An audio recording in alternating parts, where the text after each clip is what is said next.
This podcast is a member of the Voices of Wrestling Podcasting Network. Visit voicesofwrestling.com to hear the rest of our great podcasts, as well as show reviews, columns, opinions, and updates across the world of wrestling.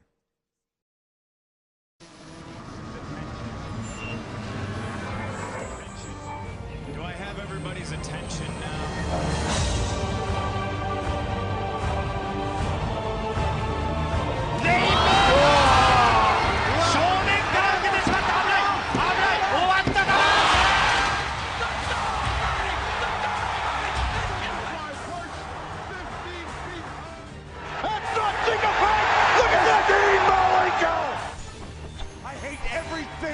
That you stand for.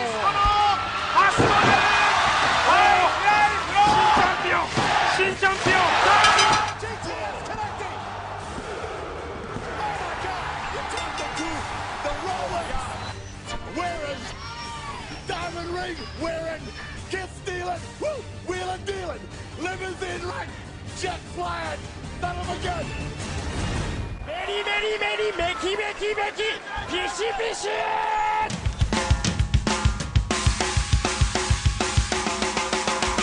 We are back with another edition of Voices of Wrestling Podcast. Actually, I should say I am back because I am your host, Joe Lanza, and I'm by myself today. No Rich Craich. So you're stuck with me. Can you imagine that? Joe Lanza, Voices of Wrestling Podcast, all by myself. Nobody here to rein me in. Nobody here to corral me and get me back on track when I go on some sort of offbeat rant on some random subject that has nothing to do with the topic at hand. So, I have no idea how this is going to go. You know, I've done one of these by myself before, and I actually think I did a pretty competent job. I'll tell you, if you're expecting another 4-hour show, you can forget it. I mean, there's no way I'm going 4 hours by myself. It's people don't appreciate. It's difficult doing one of these things on your own, where you're not talking to anybody in particular. You're talking to the audience at large, but you don't have ideas to kick off of a partner. You don't have questions to bounce off of each other, and it's hard enough from that perspective. But then you got to keep your energy up for an hour or two to keep the people engaged. So, it's not the easiest thing to do. So if you're expecting another 4-hour Voices of Wrestling marathon, I can tell you right now that's not going to happen. But then again, by the time you listen to this, this baby will be time-stamped, and you'll know exactly how long it is, and you might be on the other end of this laughing your ass off, because maybe I will go 4 hours, and maybe by the time you hear this, you'll know that the show is already 4 hours, so who knows. Well, we definitely don't anticipate doing a marathon show here today by myself. But, speaking of going off on tangents, I was just thinking about this as I kicked off the show. As you guys know, or maybe as you guys don't know, the song that plays us in to the podcast is a Smashing Pumpkins song. Doomsday Clock is the name of the track off of the album Zeitgeist, 2007 Smashing Pumpkins album Zeitgeist. And the lead singer, of course, Billy Corgan, who is the new creative director, or whatever the hell his title is, for Total Nonstop Action Wrestling, or Impact Wrestling, or TNA Wrestling, or whatever the hell they are. They seem to rebrand every 10 seconds or so nobody has any idea. I don't know what to call the company. I really don't. You watch the show, sometimes they refer to themselves as Impact Wrestling, sometimes they refer to themselves as TNA. Who knows? The company that people generally refer to as TNA Wrestling, of course, Billy Corgan. And, I wasn't sure if we were going to save this topic for when I got back with Rich, or whether I should talk about this topic now, but it sort of just popped into my head as I was thinking about the intro to the show. And, so Billy Corgan, the backstory to why we use that song, I'm not sure if I've ever told on the air. So maybe that's how we'll kick things off. I'm already way off the format sheet. I actually planned out a format sheet, and my scatterbrain, I should have known that I was never going to be able to follow this format sheet. I got plenty of topics here. Let's see. We got Best of the Super Juniors. We got Global Force and their absolute farce of a press conference the other day. We got the New Japan Dontaku show. completely off the rails already, talking about Billy Corgan, who's nowhere to be found on this format sheet. But yeah, Doomsday Clock, which plays us in to the podcast each and every week, Voice of Wrestling podcast. When we started this thing, we did 2 shows. First, we did a 2011 year in review, which is that was our first ever show. And every year we do a show, recapping the year and going over our picks for the Observer Awards. And that's what that was. We did the show in early 2012 and reviewed the year of 2011. Then we did a second show, which was an interview of Justin Bissonette, a good friend of ours, who at the time was with Anarchy Championship Wrestling in Austin. He's no longer with them. Of course, now he's one of the co-owners of Inspire Pro Wrestling in Austin. He also books the talent for that group, and he's also one of the 35 members of their Wu-Tang creative team, which they have going on down there. Which I should probably quit while I'm ahead on that one. But yeah, so he's with Inspire Pro Wrestling now, a good friend of ours. He was our second show. He came on and did an interview for us, and then our third show ever, the third Voices of Wrestling podcast ever, believe it or not, was an interview with Gabe Sapolsky. I have no idea how we pulled that off. I mean, we were literally nobodies. There was no reason for him to do our podcast. I mean, we were nothing. I mean, we literally had less than 10 people listening to the thing. I mean, we had 6 people listen to the first one, and maybe 10 people listen to the second one, because we picked up a few of the Anarchy Championship Wrestling fans who wanted to hear Biss talk for 2 hours. They definitely didn't care about us. And what happened was, I think we just struck at the right time. I mean, I sold Gabe a bill of goods. Because there's this idea that me and Rich are like buddies with Gabe Sapolsky. People have said that to us, and it's absolutely not true. I mean, we maintain no relationship with that man whatsoever. Beyond having him on the show once, and I've contacted him for quotes for stories before, and he's graciously responded. And I think he's somewhat aware of our presence. He interacts with our Twitter feed when he's not mad at us. He actually interacts with it when he is mad at us too. But people have this idea that we're like friendly with him, and that's not the case. And maybe it's because we landed that interview with him so early on in the game, and several hundred people listened to that one because it was Gabe Sapolsky, and to us that was. I mean, geez, we went from 6 people listening to several hundred people listening. That was amazing. But we were able to land him because at the time he was in the middle of a controversy where he was, there was a report in the Observer that he was offered that he asked, that he was looking for a job with Ring of Honor. And obviously that kind of snowballed into people speculating that he was throwing in the towel on WWN Live and Dragon Gate USA. Why else would he be looking for work with Ring of Honor? And, it was a story that was clearly fed to Meltzer by Jim Cornette, who was still with Ring of Honor at the time. His tenure was starting to wind down, and we decided to strike. I said to Rich, look, Gabe is hot about this. We have an opportunity. We can give him an outlet to talk about this situation, and we can be the first podcast to land this guy and let him tell his side. We can get a little exclusive here. Put Voices of Wrestling on the map. Let's go. So he said, all right, go for it. So, I contacted him, and I sold him a bill of goods and, made it sound like we were this tremendous podcast that had been around for years, when in reality we had been around for about 3 weeks. And he agreed to come on. And, I think it helped that he was hot about that situation, and maybe we were just the first people to contact him that gave him an opportunity to explain his side. So, as it turned out, Ring of Honor had contacted Gabe, and they wanted him to come to a show and, accept some kind of plaque for some kind of lifetime achievement deal. And they basically, have the crowd give him a little standing ovation and recognize, his contributions to the company. And, from Gabe's point of view, it was, well, I don't need that. I don't need this, artificial pat on the back. Let's do some business. Let's turn it into some kind of storyline, or, book me. and then we'll do the plaque deal, and then you could have a heel come out, whatever the case may be. But book me, and let's turn it into something, and, create a little juice. And so technically, yeah, he did ask Ring of Honor for a job, quote unquote, but he had no designs on leaving WWN Live or stopping, whatever he was doing with Evolve and Dragon Gate USA. He just, he wasn't just going to show up on a Ring of Honor show and accept some plaque that he was just going to throw in his closet. He decided, hey, well, look, if they want me, they can book me. So anyway, he came on the show to explain that situation, and that's how we ended up booking Gabe on our third ever show.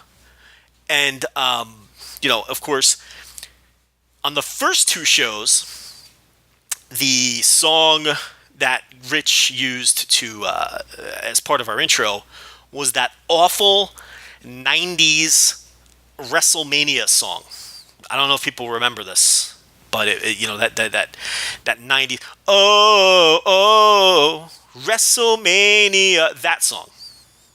That was the intro to the Voices of Wrestling podcast on the first two long forgotten, hopefully burned tapes of the first two shows we ever did. Because let me tell you, those shows were not good. Well, the first show wasn't good. The interview with Biss was all right because, he was somebody we knew, we were comfortable with him, and it started off a little awkward, but that was all right because, that was. But the first show was awful. You ever listen to one of these low-level podcasts and, maybe it's a first-time effort or maybe it's just, two goofballs and you're bored and you're giving it a chance and you listen to this podcast and it's just awful. There's no energy. There's no, the audio quality sounds like, they're on two cans and a string. They're nervous and they just sound, like a couple of complete zeros. Like that was us on our first pod. We were awful. No energy, no personality. I mean, Joe Lanza was a complete dud on that podcast. Now, Rich had a little bit of broadcasting experience. Rich was doing a sports talk show, which, lasted probably 2 or 3 years that he was doing prior to Voices of Wrestling. He was doing a little sports talk show, so he had a little bit of experience. And yeah, believe me, I was awful. I was not the Joe Lanza that you have come to know and love. Believe me, yeah, I was the shits. Just no personality, no energy, nothing. So anyway, I don't even remember what my point was here. We were explaining why Doomsday Clock is the intro song now. So anyway, we ditched that awful WrestleMania song. I said, look, we got Gabe Sapolsky coming on the show. Let's change up the intro song. And, at the time, when Gabe Sapolsky was with Ring of Honor, they had cut a little deal with the Smashing Pumpkins at one point, and they were using Doomsday Clock as sort of the hype song when Ring of Honor would do. If you've ever been to a Ring of Honor live show, they do. They don't do it anymore. Well, maybe they do. Actually, no, I don't know if they still do it. But they would. Anyway, they used to do a countdown before the show. They'd count down from 10. The lights would go out. They'd do a countdown, and then Doomsday Clock would come on. After they cut their little deal with Smashing Pumpkins. So I said, let's change it up. Let's do a little inside thing here. A hardcore fan might appreciate it. So we went with Doomsday Clock as replacing the awful 90s WrestleMania song.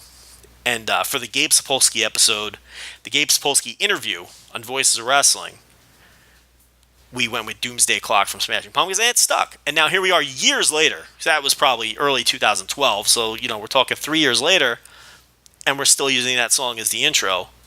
Because, it's not a bad little intro. It's not a bad little song. That little opening riff there. It brings a little energy. It hits you in the face a little bit. Start off a podcast, wakes you up a little. So we stuck with it. Might be getting a little long in the tooth. We might want to consider changing it. But, you got to be careful. People are used to the intro now. You don't want to shake it up and give people, a whole new intro. Yeah, it's... Maybe they're into the Doomsday Clock intro. Who knows? But yeah, and then Rich, of course, added the Jericho and the Flair and the breaky bishi part of it. Rich is a master with this soundboard. Let me tell you. But yeah, so that's the little story of how Doomsday Clock by Smashing Pumpkins. And let me tell you, Billy Corgan, Probably going to save this for when Rich comes back to go into more detail, but he's going to fall right on his face. Some of these ideas he has for TNA are just completely outlandish. I mean, it sounds like shit. I mean, talking about, wanting to introduce transgender storylines and socially conscious, narratives, and he wants TNA to be the all in the family of wrestling. And listen, Billy, free advice, free of charge. Not going to charge you for this one. And, he's probably not listening, but I will tell you, I have it on good authority that he has listened to the show before. We did 2 interviews with Jacques Barron, who was the co-owner of Resistance Pro over there in Chicago. There's a good chance Billy has listened to the show. Okay, so maybe he is listening. Who knows? Billy, if you're listening, I got some free advice for you. When people turn on the pro wrestling program, they don't want socially conscious storylines. They don't want transgender issues pushed down their throat. They don't want serious real life issues. Here's what people want when they put on wrestling, Billy. Here's what they want. That guy doesn't like that guy, and they're going to fight because they don't like each other. That's what people want. This isn't, you're not reinventing the wheel here. It's a very simple premise. That guy has a title that this other guy wants to win because the other guy thinks he's the best, and the title represents who really is the best. It's very simple. These are not difficult concepts. This is what has drawn money forever at its core. People don't want serious issues mixed in with their pro wrestling. Pro wrestling is entertainment. It's an escape. Okay? When you start introducing heavy topics into pro wrestling, people just roll their eyes and do something out. Like, they don't want that. Okay? People who put on Impact Wrestling on Friday nights want to put their feet up in their easy chair and watch Bobby Roode beat up Gunner. They don't care about social issues for those 2 hours. Nor should they. It's not going to work. I mean, what does he think is going to happen here? Does he think if TNA is turned into some heavy product tackling these serious social issues, that all of a sudden non-wrestling fans are going to latch on to the... No, it's not going to happen. It's not going to happen. Never. It's not going to work. You're not going to draw new fans by making the storyline. Listen, the last thing wrestling needs to be is some heavy-handed, uppity Up Rocks article. That's not what wrestling needs to be. Wrestling does not need to be an Up Rocks article. Trust me. Trust me on that. Okay?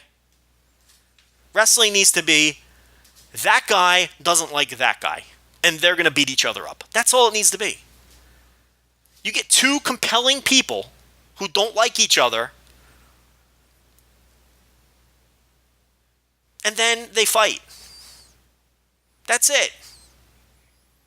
One of them doesn't need to be transgender. One of them doesn't need to be a bigot. I mean, you don't need that. I mean, this guy's nuts if he thinks this is, it's just not going to work. It's not what people want. It's not what pro wrestling is, and it's not what pro wrestling needs to be. So anyway, we might get a little deeper on that when Rich comes back to the show one of these weeks. Who knows? But I got a lot to get to, and Billy Corgan was and TNA was not one of the things that I intended to get to on this show. So I've already wasted enough time going way off the format sheet. Surprise, surprise. But actually, before I started the show tonight, I was checking out our new Smackdown reviewer on our website, and I wanted to mention this quickly because I actually think she did a tremendous job. We had several people. Taylor Mitchell had to back out of the Smackdown reviews on the site. He was watching them. Actually, was it Warren Taylor or Taylor Mitchell? I always get those two guys confused.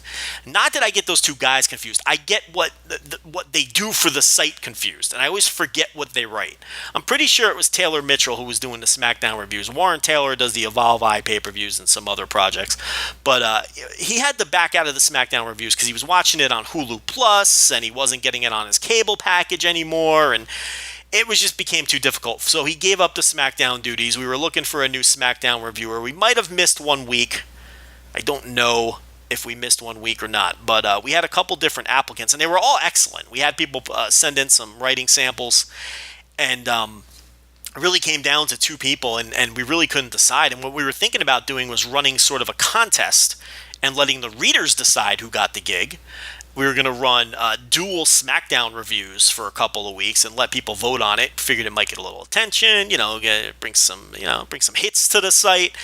Maybe the two people would, if they got into it, they would, campaign and, but that got, we threw that idea out. That was actually my idea, and I got talked out of it by the other suits that run this place. And, it was for the better. I mean, what it came down to was we basically have two people competing for an unpaid bottom level writing position on the site, bringing them in as a rookie, and, to make them compete for something like that kind of came off a little, I don't know, uncouth. So we didn't go that direction. So we just manned up, and we went with Rue Gunn, who is the new SmackDown reviewer. And I was reading her review before I came on the air, and I highly recommend it. She really did an excellent job, especially for a first-time effort. Good sense of humor, without trying to go out there and being Louis Anderson or something and trying to force jokes down your... Did I really just use a Louis Anderson reference in 2015? I mean, not only has Louis Anderson not been relevant for about 20 years, but Rue Gunn is a female. I'm comparing her to Louis. Not only was that not a contemporary reference, it was the wrong gender. So let me rewind on that for a minute. She's funny without trying to be... cannot even think of a female comedian. Is that amazing or what? Big comedy fan, too. She's funny without trying to be Amy Schumer. How about that? How about Amy Schumer? Amy Schumer's a tremendous comedian, by the way. Her show is outstanding. It's in season 3 now, Inside Amy Schumer on Comedy Central. Tremendous show. It gets better and better every season. If you follow me on the Shoot Twitter account, I talk about this show from time to time.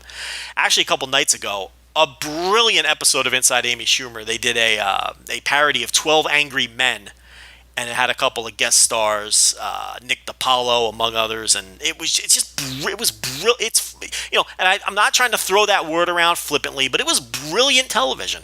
This mock-up of 12 Angry Men on Inside Amy Schumer. Her show gets better and better every season. It's smart, it's edgy, it's offensive in all the right ways, it's in your face. And she's just tremendous. But yeah, anyway, so this Rue Gunn, who does the SmackDown report now, she's funny without forcing it and trying to be, she's very knowledgeable about the product. You can tell that immediately when you start reading it.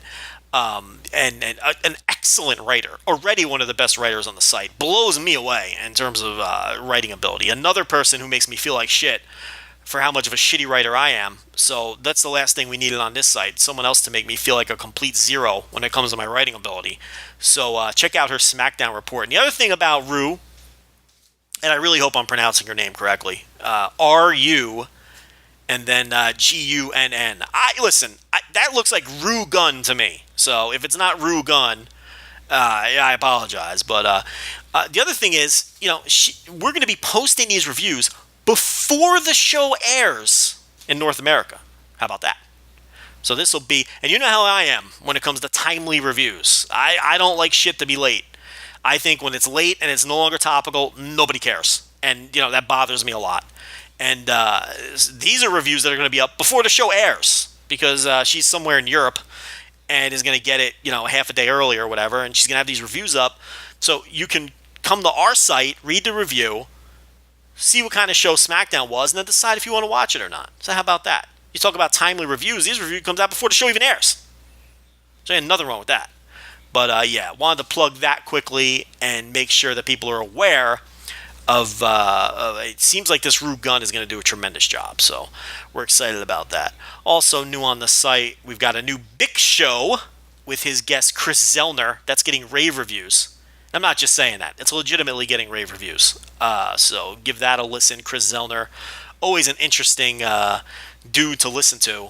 There's a new Shake Them Ropes that came out a couple days ago. Chris Harrington checked in with a WrestleNomics Radio breaking down WWE Quarter 1 results. And nobody does it better than Chris Harrington. I mean, so when it comes down to breaking down the facts and figures when it comes to these quarterly results. So lots of interesting stuff on the site.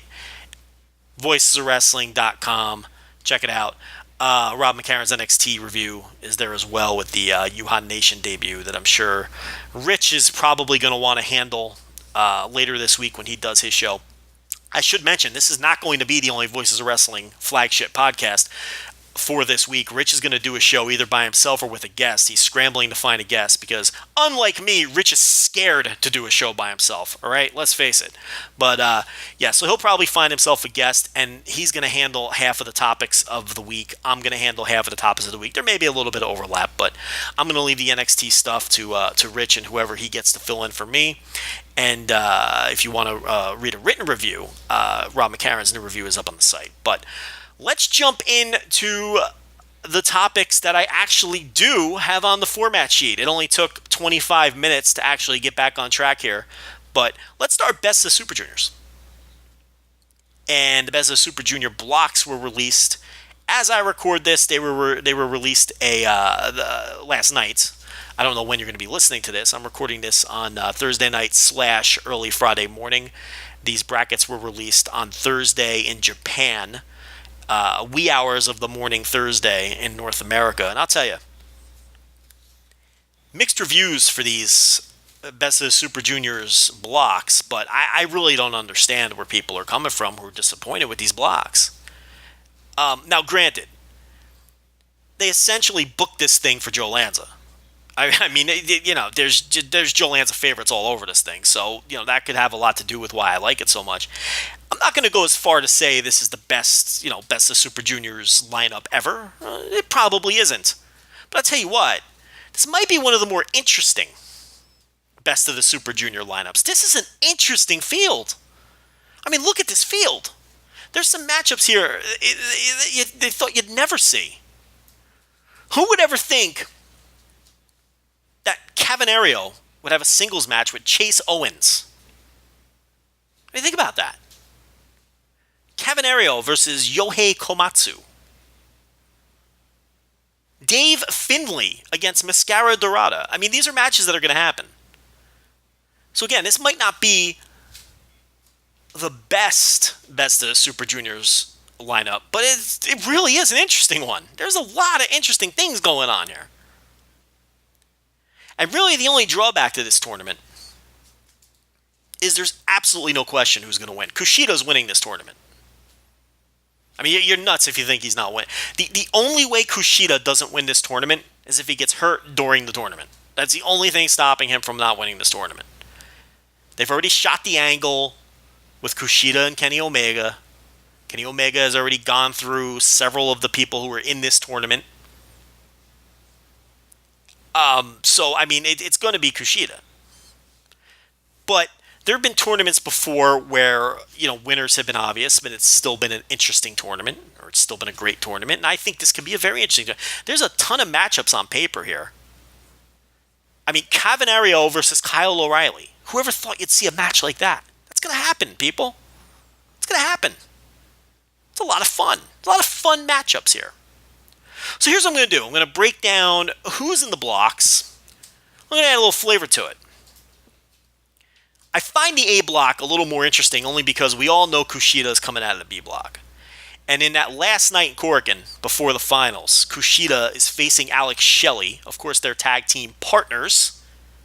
And obviously that match is going to determine who wins Block B. I think that's pretty obvious. They haven't given a match order for that card yet because they don't want to play their hand. But if you follow New Japan at all, come on. They couldn't make it more obvious that match is going to determine the block winner. And Shelley's not going to win because he just had his title challenge against Omega. They're not going to go right back to that. And Kushida saved Shelley, from the Bullet Club shenanigans in that match. And to set up the angle with Omega. So he's going to beat Shelley and he's going to go into the finals. What's more intriguing to me is who will he face in the finals out of Block A. And I'm really hoping it's not Taguchi. He'd literally be my very last choice of the 8 people. But, unfortunately, I do think he's the odds-on favorite to come out of that block. And, Kushida Taguchi, I mean, for the finals here, with the winner going on to Dominion to face Kenny Omega for the title, and it'll be Kushida. But that match for the finals will have no juice, at least not for me. I can't get into... Look, Taguchi's always been a bit dry, but now that he's doing all this comedy, throwing his ass into people and this ass-based offense, I just can't get into it. It's just not what I want. Taguchi right now, I'm just not interested. He's capable of going out there and having a good match, but he's doing these wacky shenanigans. I'm just not into it. I'm sorry, I'm just not. And unfortunately, I think he's going to come out of that block. But it's a very interesting block. So what I'm going to do is I'm going to go through the A block, talk a little bit about each guy, and I'm going to give you the official Joe Lanza betting odds for who's going to come out of this block. And I'm going to start at the bottom with the longest odds and work my way up to who I believe is the favorite. Who, obviously, I just gave it away. It's Taguchi. But let's start at the bottom here. At 1,000 to 1 to win the block. And again, this is not to win the entire tournament. This is to win the block. At 1,000 to 1 to win the A block, I've got Yohei Komatsu. Now, you're not going to find a bigger Yohei Komatsu fan than me. And when I saw that he was announced for this tournament, I went apeshit, especially when I saw Komatsu and Gato, 2 of my favorite wrestlers. And I'll talk about Gato a little more in a minute, but I've got Komatsu at 1,000 to 1. Look, he's probably going 0-7. If there's a win here for Komatsu, it might be over Gato, because Gato has no ego as a booker. I mean, he never wins. There's also the outside shot that he could beat a guy like Chase Owens, but I don't see it. I think, in fact, Komatsu will be Chase Owens' only win.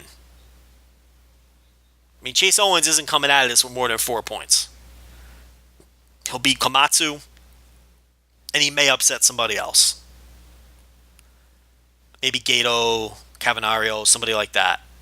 But as for Komatsu, if you look at his booking, I posted a series of tweets a couple days before these brackets were announced, and you really see that they were building some momentum for Komatsu. Let me give you some stats.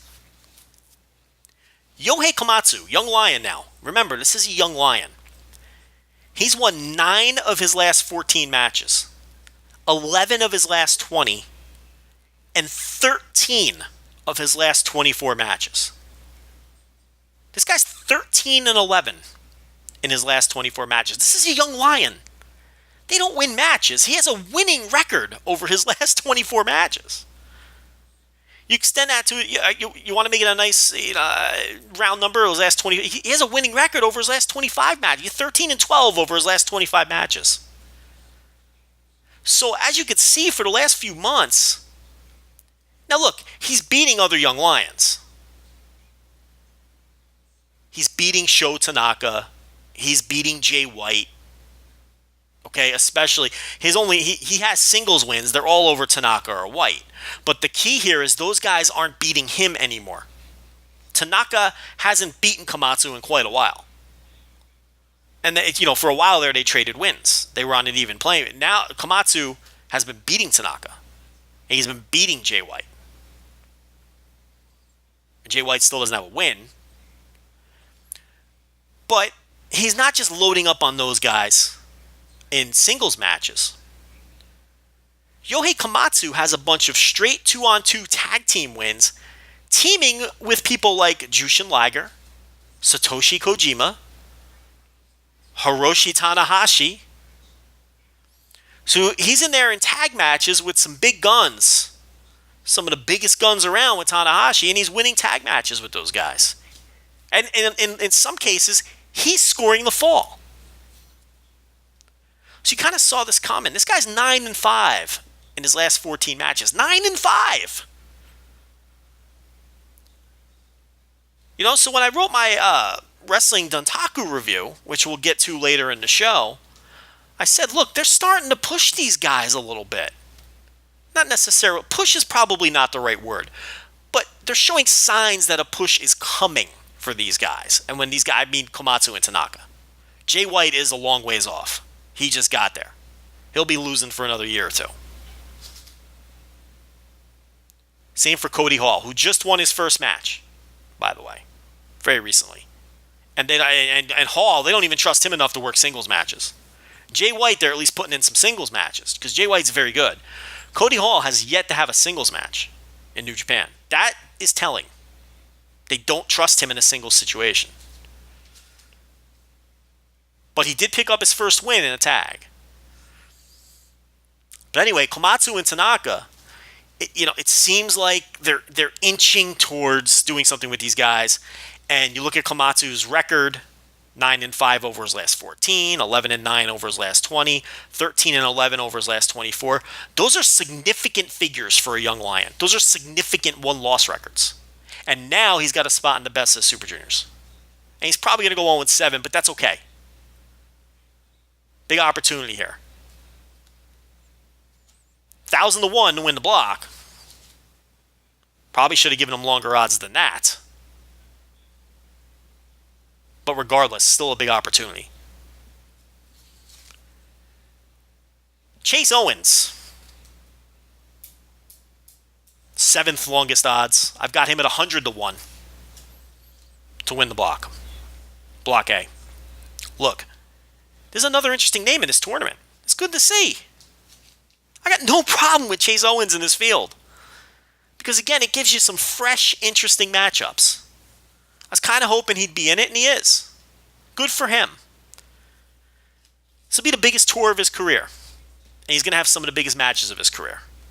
He's already had several matches against Jushin Liger. He'll have another one in this tournament. And now he's going to get in there and mix it up with guys like Taguchi, Cavanario, who's a rising star in Mexico, Kyle O'Reilly. These are big matches for a guy like Chase Owens. Big matches. This is good stuff. But he has no prayer winning this block. I mean, that's just not going to happen. So I've got him at 100-1. His only win will probably be over Komatsu, if we're really being honest about it. He could beat a Gato. I really don't know what they're going to do with Gato, and I might as well transition into Gato now. I've got Gato at 50-1 to win the block. When it comes to Gato and to a lesser extent, they could do the old man miracle run with one of those guys, with Gato or Liger. They could. It's not likely, but it's not out of the realm of possibility that they do that. And I don't think either one of them would win the block. But they could have one of those guys go far in the block, do well, and maybe come down to the last day with a chance to win the block. And kind of be like a sentimental favorite. Especially if the idea is to have Kyle O'Reilly ultimately win the block. Because O'Reilly, positioned as a heel, Liger or Gato would be a massive babyface under that scenario to win the block over a guy like O'Reilly. The problem is I think Taguchi's going to be in the mix. And then the story doesn't really have the same flavor because Taguchi's a babyface. So I really don't know what to do with Gato. But here's what I know about Gato. I'm thrilled as fuck that he's in this tournament. He's one of my favorite wrestlers. I mean, people who listen to this show, follow our Twitter feed, know that. I'm a huge, huge Gato fan. I am on record as saying that I think Gato is one of the 10 best workers in the company. And I mean that. The guy's just a great worker. He's still a great worker. Well into his 40s. And I think that he could have a couple of really cool matches in this tournament. Now, he could book himself to go 0-7 or 1-6 or something. Komatsu could get a big upset win over him, and I don't know. He could book himself terribly. That's because he has no ego. But I do think he could have some cool matches. and the one last time old man run is not completely out of the question. Not in this block, which is a relatively weaker block. It's possible. And look, I could do an hour on Gato, but I'm not going to do it. I know nobody wants to hear it, but Gato's great. Gato's great. I mean, there have been Best of Super Juniors in recent years where Jado was in the field, but Gato wasn't, and that just didn't make any sense. Jado has been washed up for a long time. And Gato can still go at a very high level when he wants to. Next up, I got Cavanario, another guy who, I mean, universally, people are just thrilled that this guy's in the tournament. This guy is a force of nature. If you haven't seen Cavanario, this is one of the most compelling and exciting wrestlers in the world. In the world. No doubt about it. He's that good. He's that dynamic. He's that exciting. Tons of charisma. Very unique. His gimmick, as his name implies, he's a fucking caveman. And he wrestles like a caveman. He brings a bone to the ring. He dresses like an extra from the Flintstones. And he works with a ferocity to match that of a caveman. He's a force of nature. And he probably earned this tour at Fantasticomania, where he had an excellent tour. And believe me, he wasn't given a chance to shine all that much on that tour. Wasn't a lot of tag matches early in the card, but he still managed to stand out on that tour. Had a great tour. And I think he's going to have a great tour here. The matches to keep an eye on with him, Kyle O'Reilly. Yohei Komatsu. How's that going to go down? How is Cavanario versus Yohei Komatsu going to go down? Is he going to eat that kid alive? I mean, he should. He shouldn't sell in that match. He should not sell in that match. Now, is he going to win the block? No. I've got him at 25-1, and that might even be generous. You just look at booking history of CMLL talent in Best of Super Juniors. They're there to take falls. They'll win 2 or 3 matches at the most.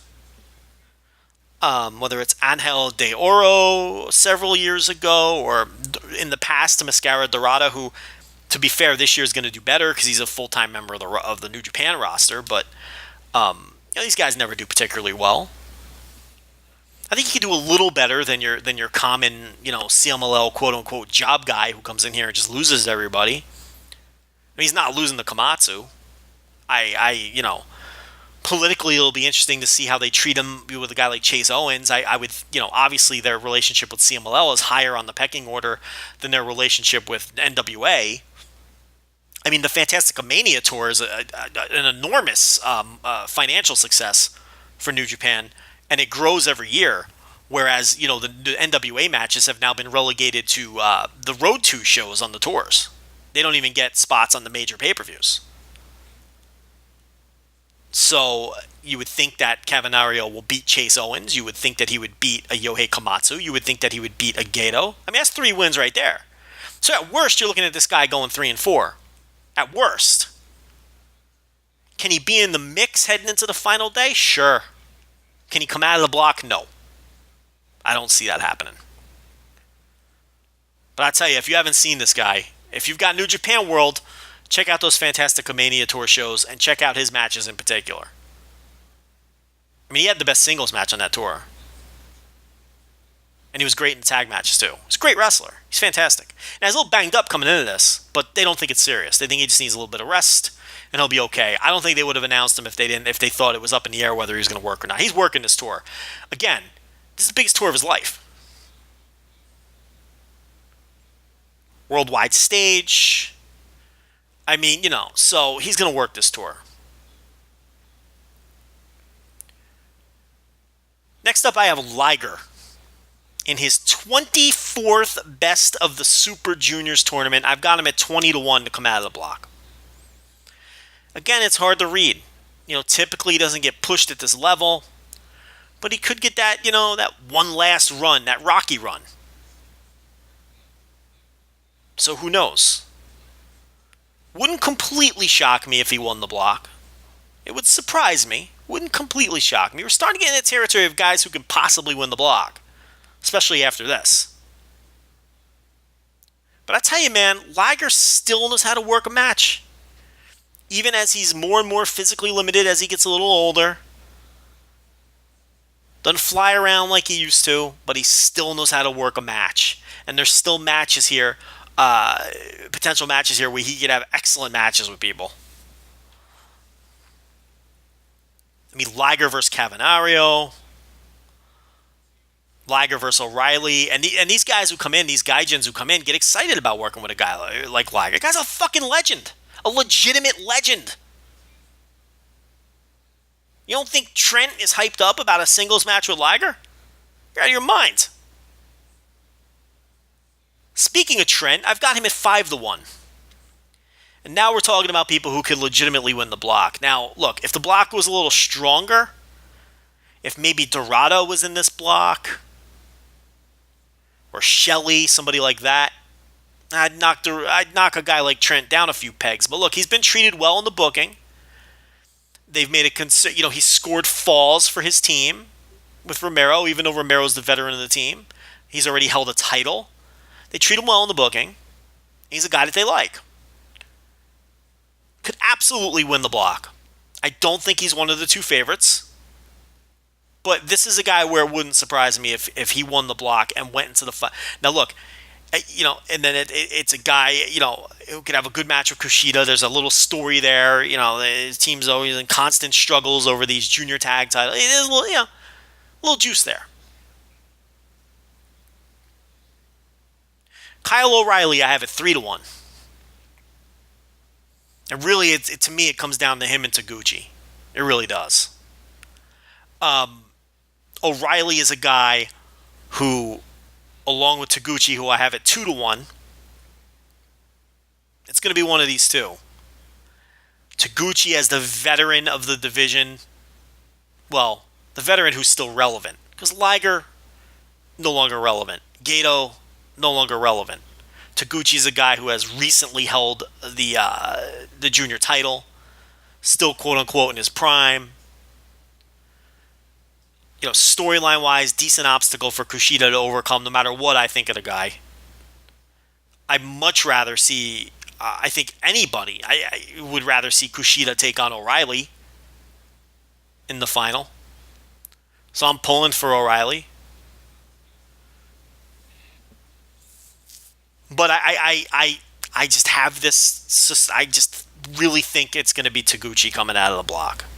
So I give him a slight edge. He's a slight favorite over O'Reilly. But it'll definitely be one of those two. Now, if you take a look at the final Corgan Hall show, because I think there's 3 or 4 total shows at Corgan for this tour, including the tour opener, which Gato is main eventing, by the way. It's Gato and Taguchi in the main event of the tour opener at Corgan Hall. How about that? Gato, when he's in a singles match, a rare singles match in Corgan Hall, he always gets a tremendous reaction. That crowd loves him.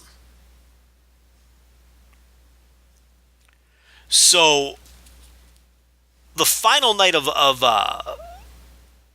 round robin is also in Corgan Hall. And of course, the key B block match is going to be Shelley and Kushida will win. Now, let's see. I know, compelling radio, right? I accidentally closed the page as I'm desperately looking for these Best of Super Junior cards, because I want to see who Taguchi and O'Reilly are facing on that final night in Corgan Hall before the finals. So, okay, here we go. So, Corgan Hall, and this is the 5th. This will be the 5th of June. And again, there's no match order because they don't want to tip their hand. Kyle O'Reilly faces Gato, and Taguchi faces Chase Owens. So they're both in matches that they're going to win. So if it comes down to the two of them, whoever goes on second is probably going to move on. Unless they do the deal on the last day where they do the big upset. In that case, there could be a little... I can't see Chase Owens beating Taguchi. I really can't. I could see Gato getting some kind of wacky upset over Kyle O'Reilly, though, for the big pop in Corgan. Maybe that's just the Homer in me speaking. Beretta faces Yohei Komatsu on the final day. Obviously, he's winning that. So if he's in the mix, he has himself a layup. Liger versus Cavanario, also in that block.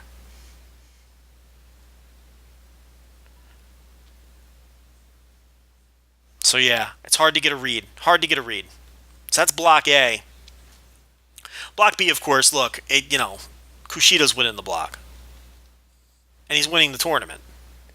But, it's a fun block. There's a ton of fun matches there. Tiger Mask, Kushida, Alex Shelley, Mascara Dorada, Dave Finlay, New Japan debut, will be on this tour. He's been in the dojo for a while now. Rocky Romero, Bobby Fish, another Joe Lanza favorite, and Nick Jackson. Nico Jackson. No Matto Jackson, because his wife is due.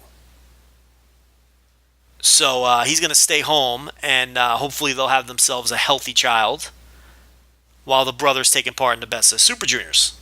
So, in terms of, the B block is going to produce better matches. I think that's pretty obvious. Because there's very little dead weight. Look, we don't know what we're going to get out of Finlay other than he's going 0-7. But I've never seen the guy wrestle personally, so I can't really comment. We don't know what we're going to get out of him. But what we know for sure we're going to get is 7 losses. He's going to be staring at the lights 7 times. Tiger Mask is going to be his usual average self. The other 6 guys are all tremendous. You got Kushida, you got Alex Shelley, you got Dorada. You got Nick Jackson, you got Bobby fucking Fish, another Joe Lanza favorite. You got Rocky Romero, who's one of the most underrated wrestlers in the world. So, from a match quality perspective, even though the block is predictable, you're going to get better matches in that block, I would think.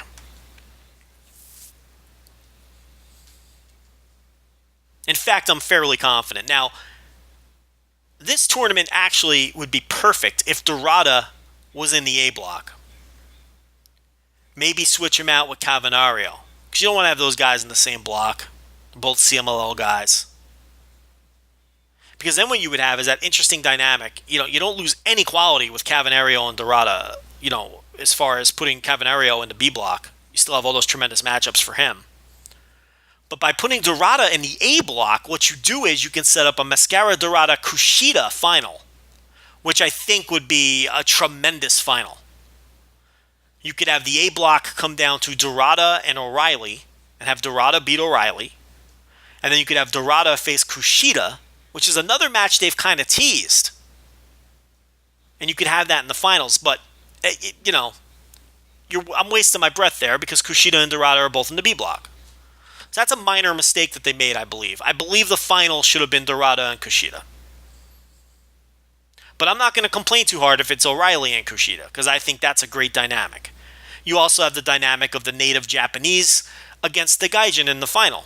If you do O'Reilly, well, I guess you would have had that with Dorada too. But the Japanese, they really like hating the Americans.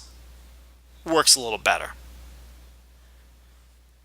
So I'm not going to complain about an O'Reilly-Kushida final if that's what we get. I just would have preferred Dorada. But again, look, that block is going to have great matches. So again, this is not the best of Super Juniors lineup ever. There have been better lineups, but this is a very compelling lineup. It's very interesting. There's a lot of fun stuff here to sink your teeth into. I'm very surprised that there's people not into this. There's people into it. There's a lot of people excited about Cavanario. Obviously, I'm real excited because I've got Komatsu, I've got Gato, I've got Bobby Fish, I've got Cavanario, I've got Dorada. These guys are all favorites of mine. I like Chase Owens a lot. I probably like him more than most people. I'm telling you, it's like they booked this thing for me. I appreciate that. New Japan's thinking about Joe Lanza. Nothing wrong with that. Tour itself runs from the 22nd of May, and the final night in Corgan is the 5th of June. So, pretty long tour. And then wraps up with the finals, which nothing is announced other than the winner of the A block versus the winner of the B block. And that's going to be in Tokyo on the 7th, 2 days after Corgan Hall. The 7th, that's going to be on a Sunday. I'm sure that'll be on New Japan World. They've only got 2 of these shows announced for New Japan World as of right now, but that's going to change. You could expect several more to air on New Japan World. And, there's actually a bunch of, heavyweight 10-man and 8-man tags scattered within the tournament. So, the opening night, though, the 22nd, New Japan World, Corgan Hall. Taguchi and Gato, like I said, is the main event. But the semi-main event, Kushida Dorada, first night. How about that? I just talked about hoping that would be the final under a different scenario, and they're going to face off right there on the first night. Beretta versus Kyle O'Reilly. Rocky Romero versus Bobby Fish. A wacky 10-man with the heavyweights. With Chaos versus the New Japan Army. Cavanario versus Chase Owens. What a weird match. What a weird match. An NWA wrestler, a, Smoky Mountain territory indie dude against, this beast from CMLL, versus a caveman from CMLL. I mean, come on. Alex Shelley versus Finley. Tiger Mask versus Nico Jackson. And Jushin Thunder Liger against Yohei Komatsu is the opener.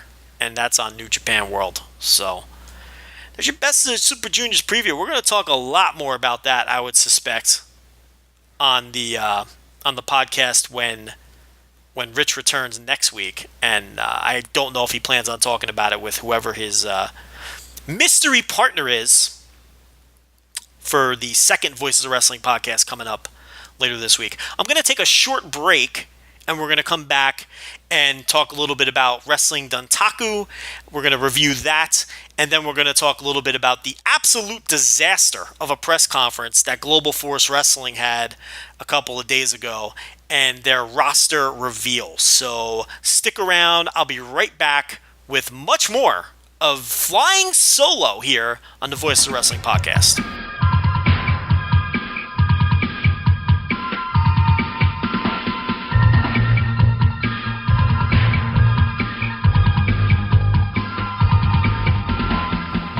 Joe Lanza back with a solo edition of the Voices of Wrestling podcast. We're going to review Wrestling Dontaku, sticking with the New Japan theme, and then we're going to do a little bit of Global Force Wrestling and talk about their absolute dumpster fire of a press conference that they had, and talk a little bit about the roster reveal and my thoughts on the roster that they've announced thus far, and maybe get into some rumors of where they go from here. But we're going to start with Wrestling Dontaku, and I guess just for a little bit of house cleaning, we're not going to do the Dragon Gate Dead or Alive stuff on this podcast.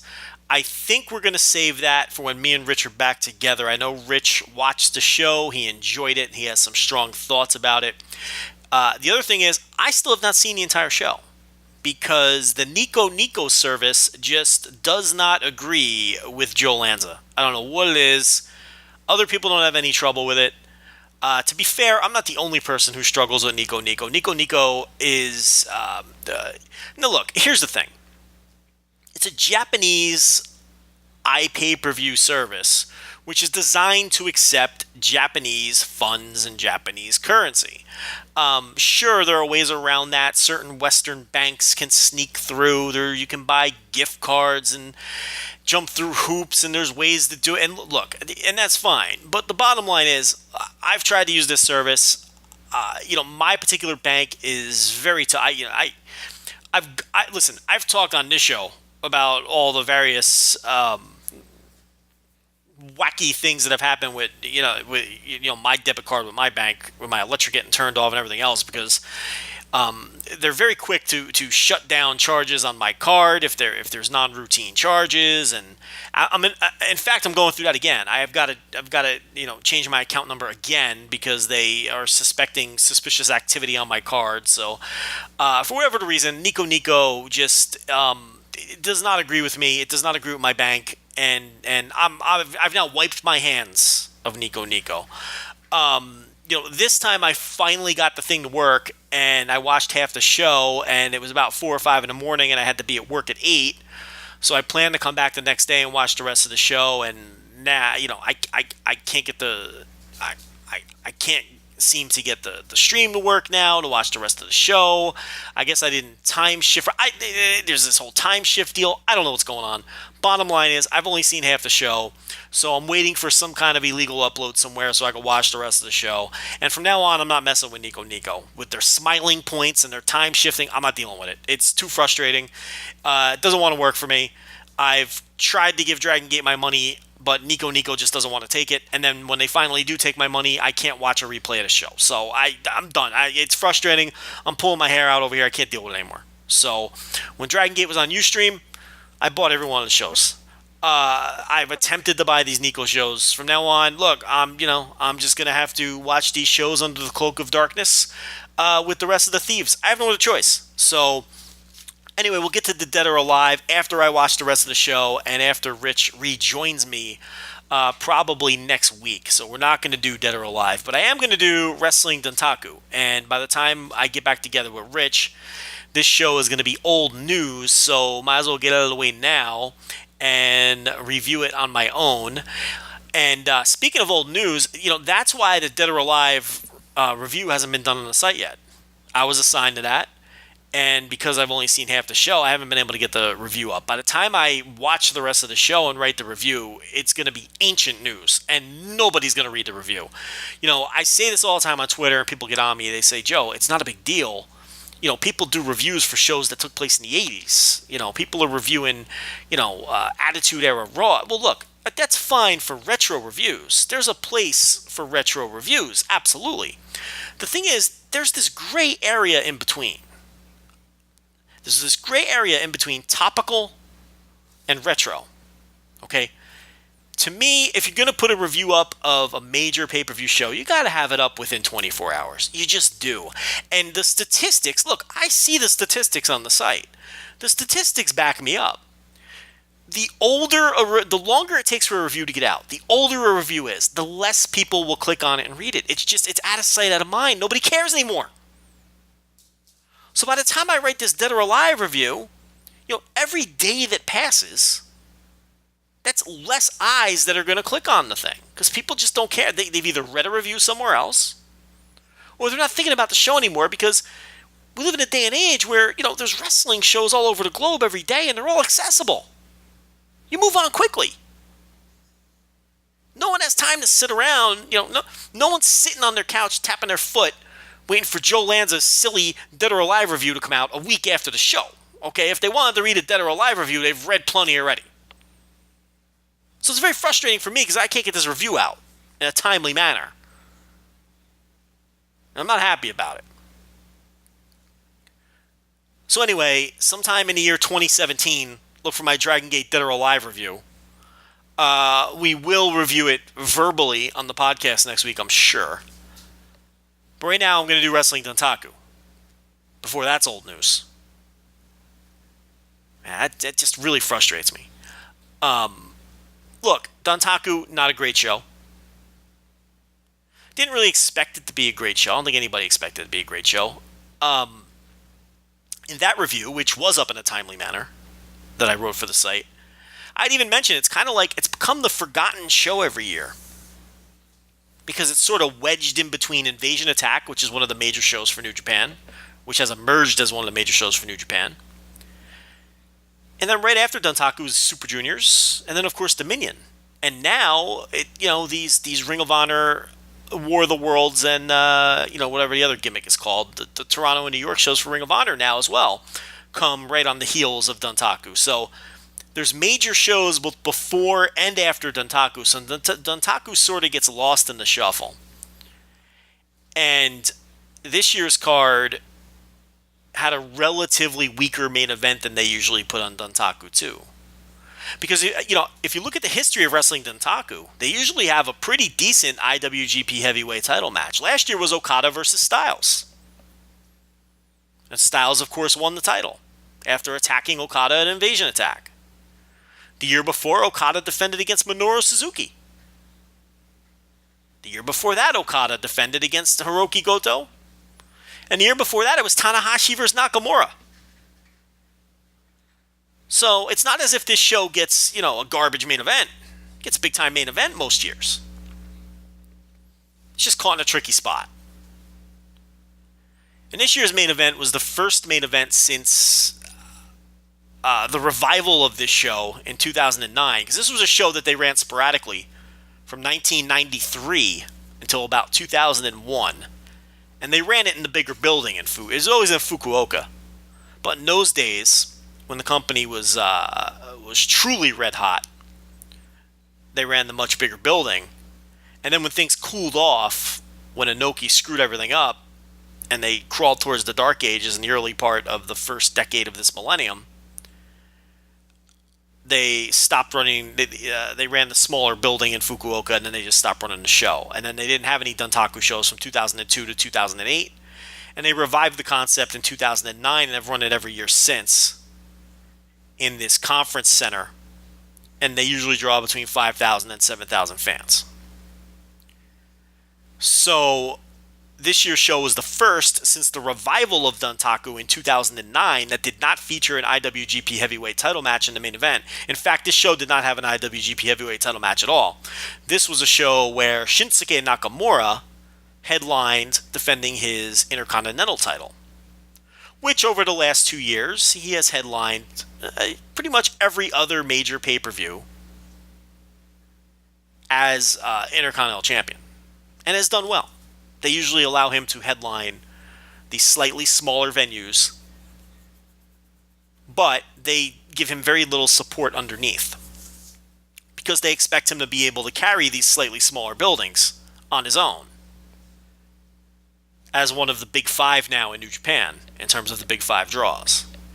The company that desperately needs to create new stars and doesn't have anybody that can draw, yet they have 5 major draws, on their roster, which that's stupid narrative.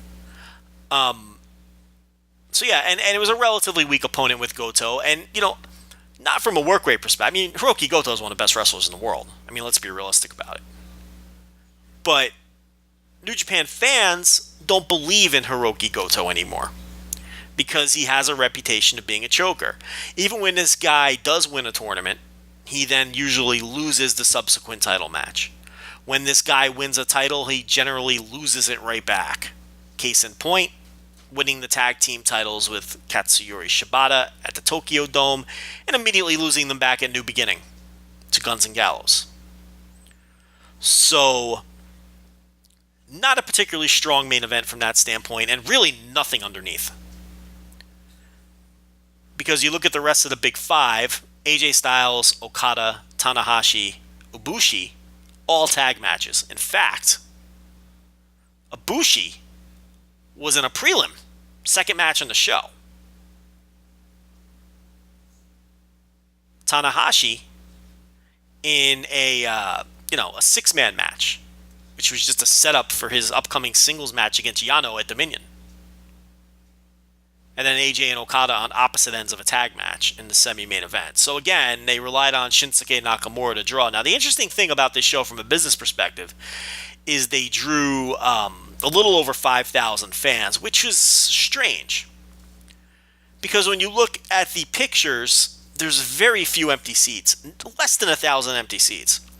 And the thing is, this show in the same conference hall has drawn 7,000 fans the last several years. Which, and I haven't gotten a clear answer on this, I'm wondering if they ran a slightly smaller room in the conference center. Because New Japan runs these conference centers with rooms of varying size.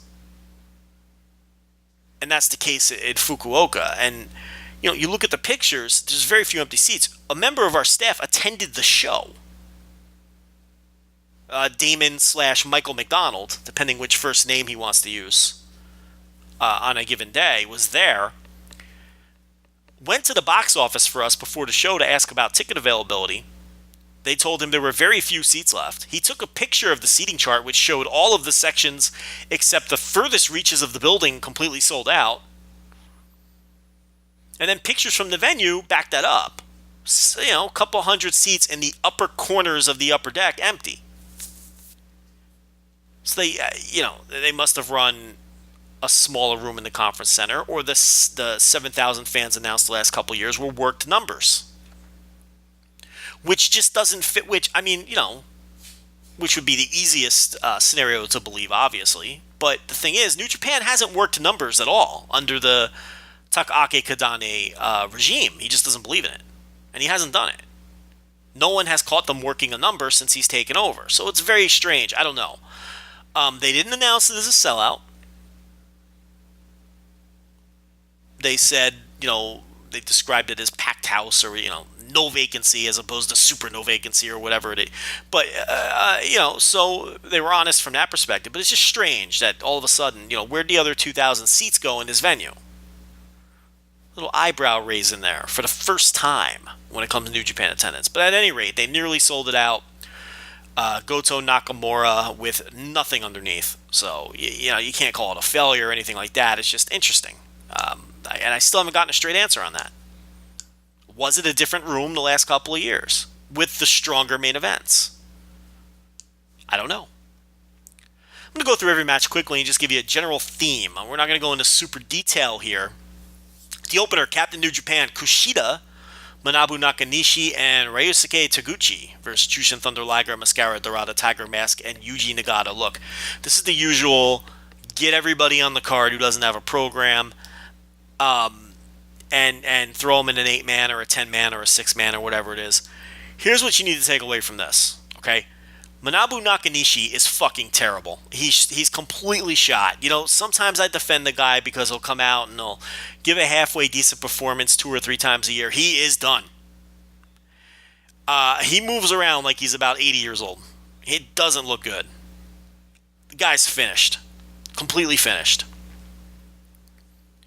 I saw some people complaining about the booking of Mascara Dorada on this show, working the opener. Look, here's the thing. I'm not thrilled about it either, but look, you can't complain. The guy just had a title match.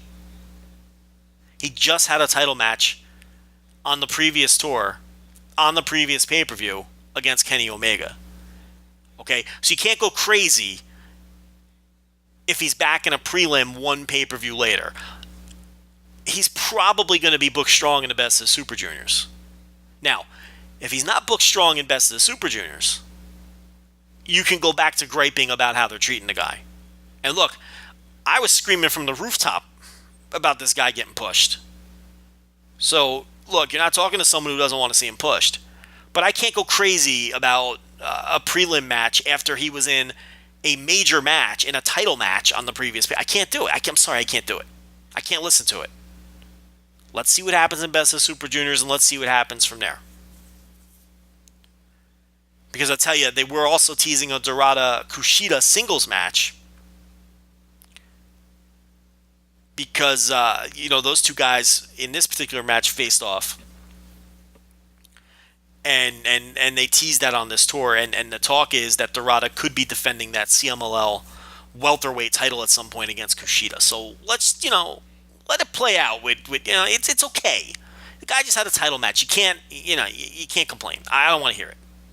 Let's see how it plays out from here. If that's the only thing they do with him under this 1-year deal, well, absolutely. And by all rights, that's a waste. If they built him up for one title match against Omega and then don't do anything else, but I don't get the feeling that that's going to be the case. I think there's going to be a match down the line against Kushida for this guy, and I think he's going to do very well in the Super Juniors. He's probably going to do better than he's ever done in the Super Juniors. You don't have Ricochet. You don't have Kenny Omega. You don't have Pac. You don't have Prince Devitt. Okay? And those are the kind of guys that were in this thing during the Mascara Dorada era. He wasn't going to get booked stronger than outsiders like Ricochet, Omega, and Pac. He just wasn't. Or Davey Richards, going back a few years. He's not going to get booked stronger than Low Key. let alone Devitt, who was on top of the division for so long. But now, with those guys out of the mix, Dorada's one of those guys now. So let's let that play out. Kota Ibushi and Yohei Komatsu versus Sho Tanaka and Tetsuya Naito.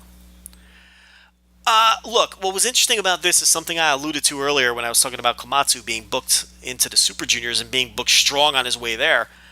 Ibushi and Naito sort of got out of the way in this match after getting their spots in early on, and this was really about Komatsu and Tanaka. And like usual, those two guys killed it. And Komatsu got the tap with the single leg crab. Good match, carried by the Young Lions. A match with Kota Ibushi, who's probably the best wrestler in the world this year. You wouldn't get much of an argument from most people.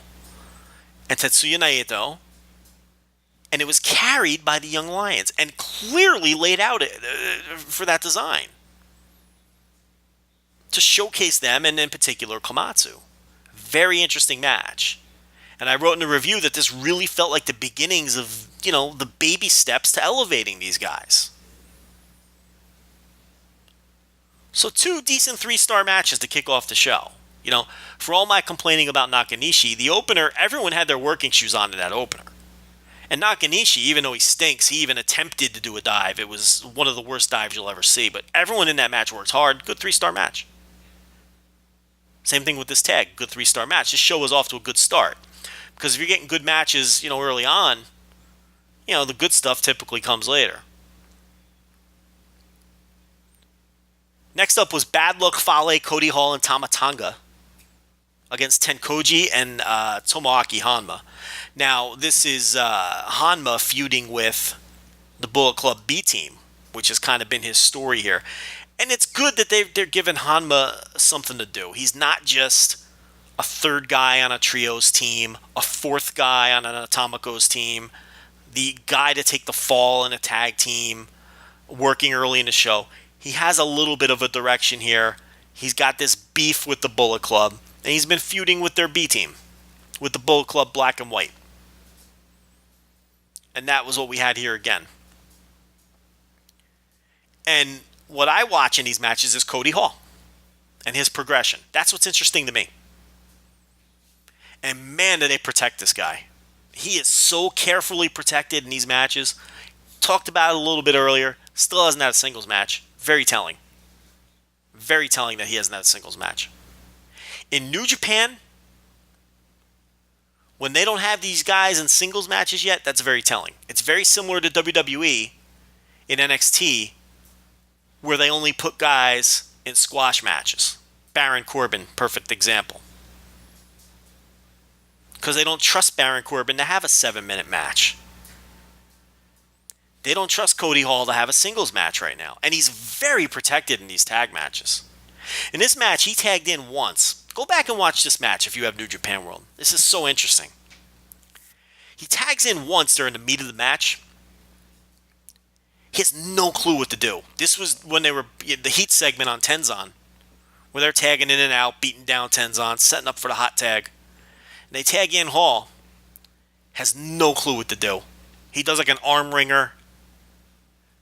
Works the arm a little bit, taunts the crowd, and quickly tags back out.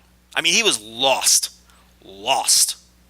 I mean lost. Had no clue what to do in that spot. And then he didn't come back into the ring until the closing stretch, which he does very well in these closing stretches. He has that beautiful spinning lariat that he does, which usually hits with great impact. It didn't in this match. He did not have a good night. And I've been praising his slow improvements. He didn't have a good night on this show. He got hit with the Kojima Lariat and then the Kokeshi, and he lost. To be expected. He did pick up a win on the tour. So he's like 1 in 27 now in New Japan. All tag matches. And he always takes the fall, obviously. This match, though, was not a good match for him. And if I'm not mistaken, it was his first big-time pay-per-view match. He's been on Corgan shows and the Hinokuni show. I don't remember if he was on one of the New Beginning shows or not. He may have been. But, this was a big spot for him. And he had maybe... he regressed a little here. He didn't look good in this match.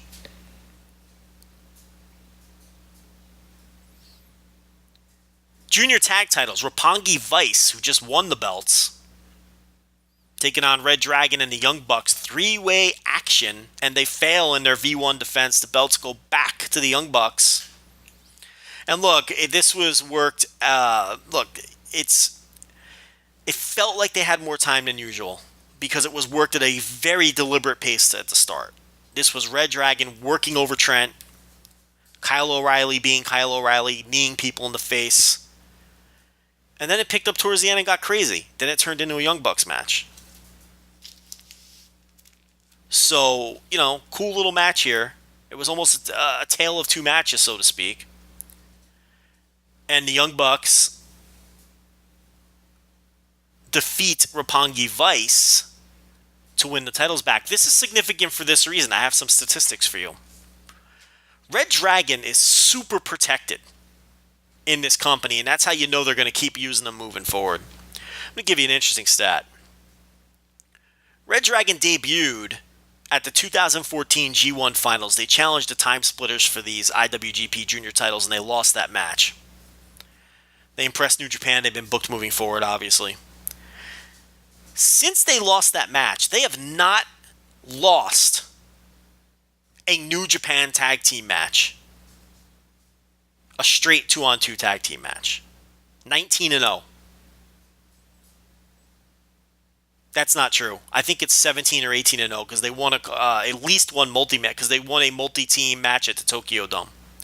They have 2 losses since that initial loss in the 2014 G1 Finals from the Seibu Dome.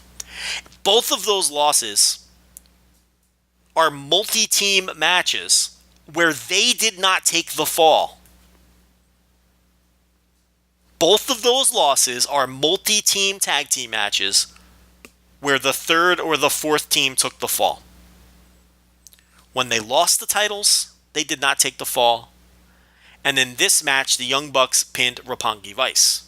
They did not take the fall in this match. Those are the only 2 matches they've lost since losing their debut. 19-2 and have not taken a fall. Look it up. They're protected in the booking.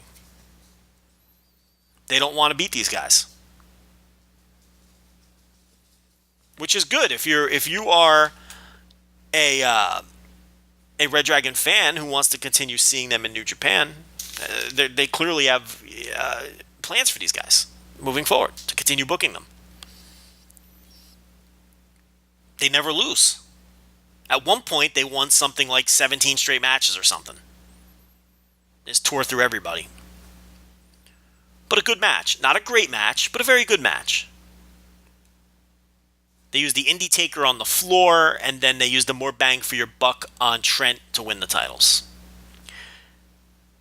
The singles junior title, Kenny Omega against Alex Shelley. Now, look, this was like a Dragon Gate style match. Wacky. This was like Mad Blanky, Kenny Omega representing Mad Blanky against, a member of Monster Express, and Mad Blanky constantly interfering, with the Young Bucks in the role of, the Mad Blanky members on the outside of the ring. And it was fast-paced, tons of interference, garbage can used as a weapon, completely ridiculous referee distraction spots. Omega has toned down the goofiness of his act, and that's been a plus.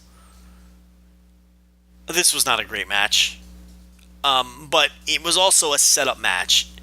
All of the interference, all of the wackiness was merely a setup for Kushida to come in and clean house. He was doing crazy dives all over the place to take out Bullet Club members. Shelley got a couple visual pins on Omega. Well, not really visual pins, but 2 counts, and then where it was obvious he was going to get a 3 count, and a Bullet Club member would pull the ref out of the ring. So Shelley didn't really end up looking bad. And Omega eventually won it with the One-Winged Angel, which is the move he is now established. Here's a guy who, he's got 4 or 5 finishers that he uses, but in New Japan, he's worked very hard to establish the One-Winged Angel as the finisher.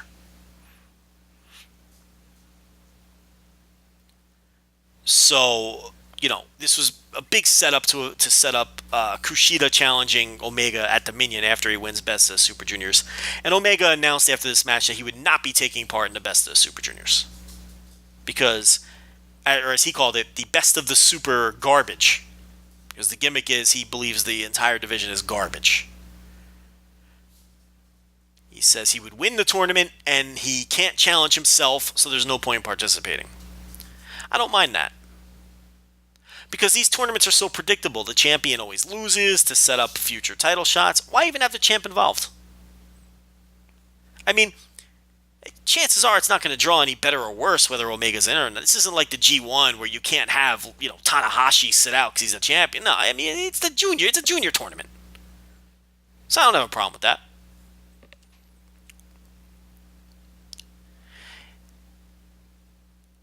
Doc Gallows, Carl Anderson, and Amber Gallows versus The Kingdom and Maria Kanellis. All right, this was fucking terrible. And, I'm not going to sit here and rant and rave about it. Look, I don't mind this in a prelim position on these shows. I hate it when it involves the tag team titles.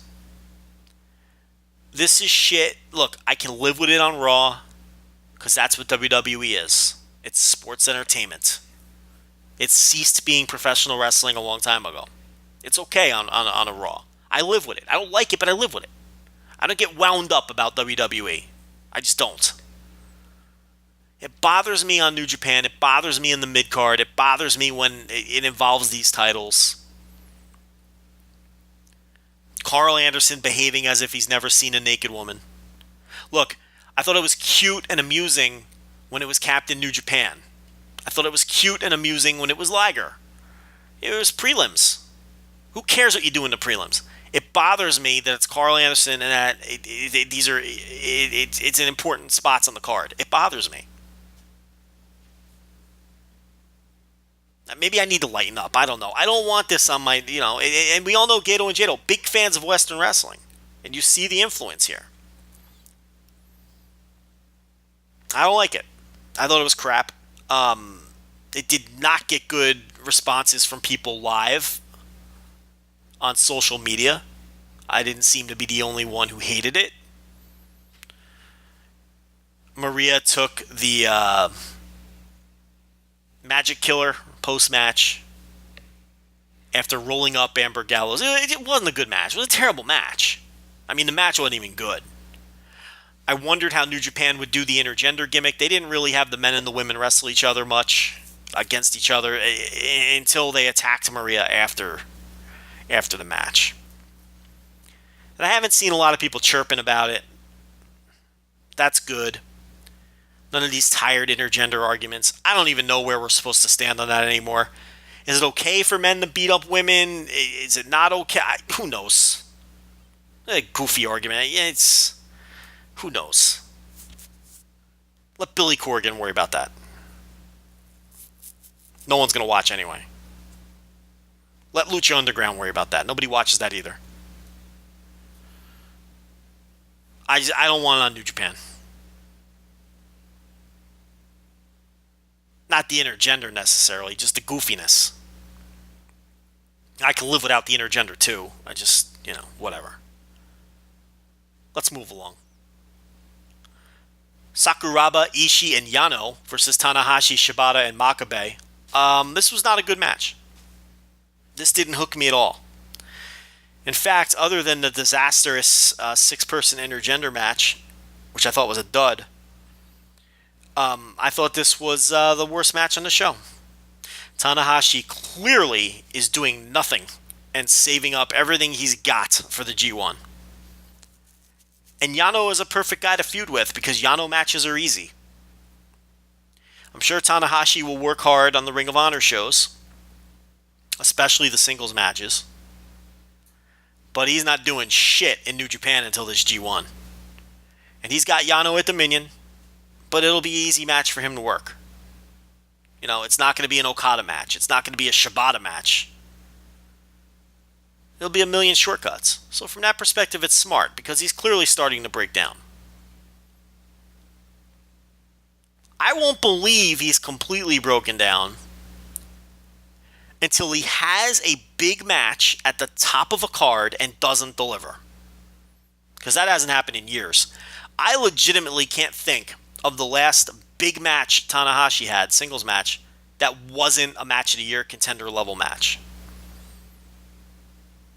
When we start seeing him have matches at the top of the card in main event or semi-main event positions, especially main events, or big time G1 matches with big time opponents that don't deliver at the 4-star and above level, that's when I'll say that this guy is starting. And we could be at that point.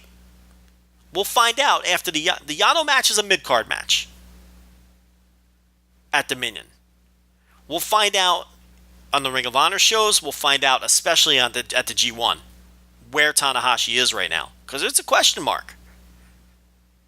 We're going to find out. Shibata, of course, is matched up with Sakuraba at Dominion. Look, people are into that. Okay. Sakuraba to me is very hit or miss. He either has a match that I love, the Nakamura match, for example, the Minoru Suzuki match at Wrestle Kingdom. I like that more than a lot of people did. Or he has absolute shit fest that I can't stand. So we'll see what he does with Shibata. Ultimately, though, I wish he would just go away. And then you've got Togi Makabe and Tomohiro Ishii who are going to wrestle again.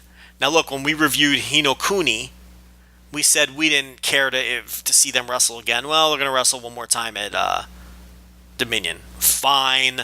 Okay. Most people like their match at Hinokuni a lot more than me and Rich did. I think me and Rich are just both on the same page here. We're just tired of watching these two guys work together.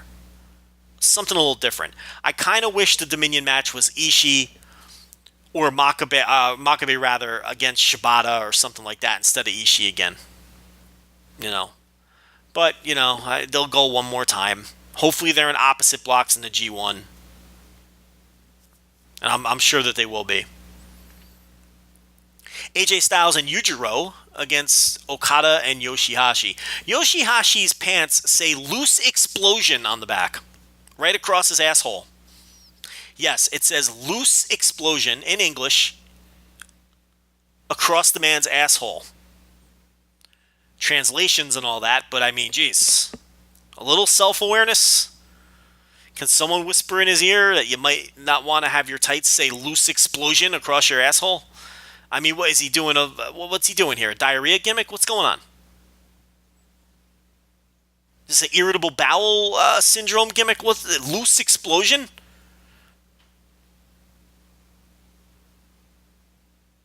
Yoshihashi took the Styles Clash, didn't break his neck.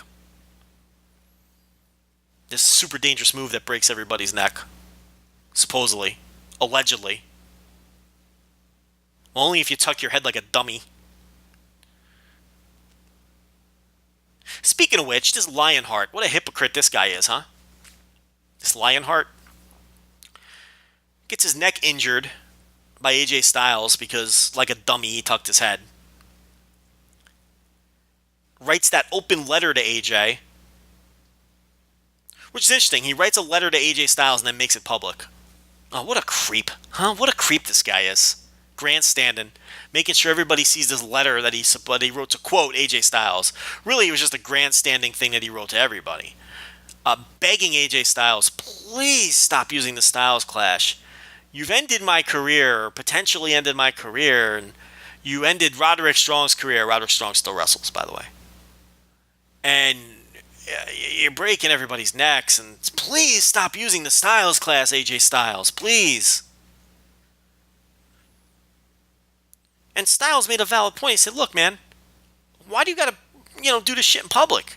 Give me a call. Send a letter to me. Hey, the guy grandstanding.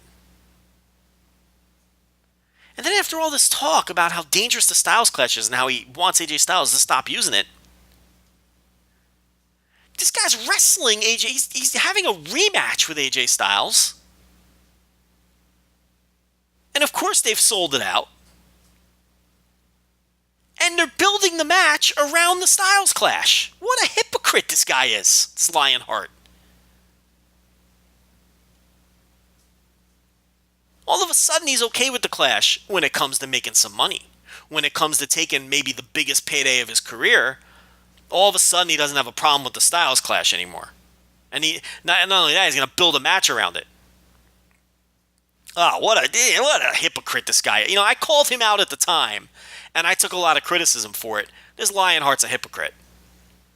He's just a total hypocrite. What a carny. What a carny hypocrite this guy is. Drawing attention to himself with his stupid open letter, whining about the Styles Clash, when it's his fault he got hurt, by the way.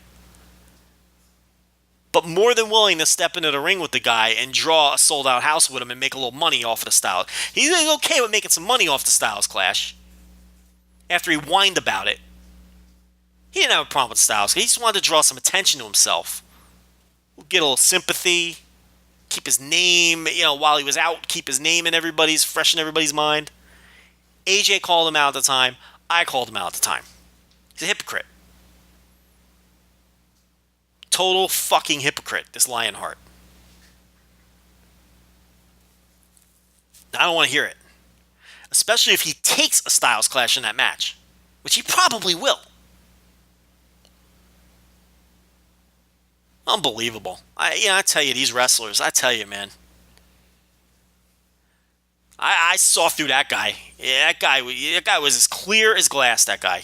What a hypocrite, this Lionheart. What a joke. Makes me sick. I don't blame the promoter. Smart. I don't blame AJ. AJ's very consistent. Don't tuck your head. He asks everyone before the match, you want to take it? You have to take it. I'll calf cutter you. Yeah, we do the calf cutter. I'll do the spiral tap. If you're going to take it, don't tuck your head, dummy. It's not ballet. Don't be a tough guy.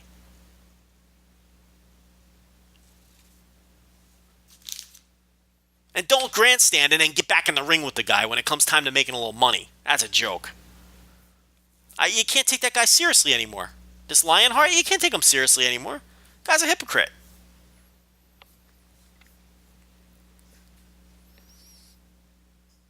They did an angle after the match. Okada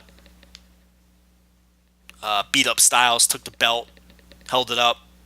I'll tell you, this Okada, ever since he lost, and they've kind of sent him in a different direction since Wrestle Kingdom, what we're finding out about Okada as he enters his prime, he's really good as a guy who is chasing, which is probably why he hasn't held the title consistently. Maybe they've recognized that. He's so good in this chase role, where he feels like he has to prove himself. We saw it with his run through the G1 and the emphatic way that he beat Nakamura. And now we're seeing it again, going through Bad Luck Fale, going right after AJ Styles, the man who originally stole his title last year. He's great in this role in the chase.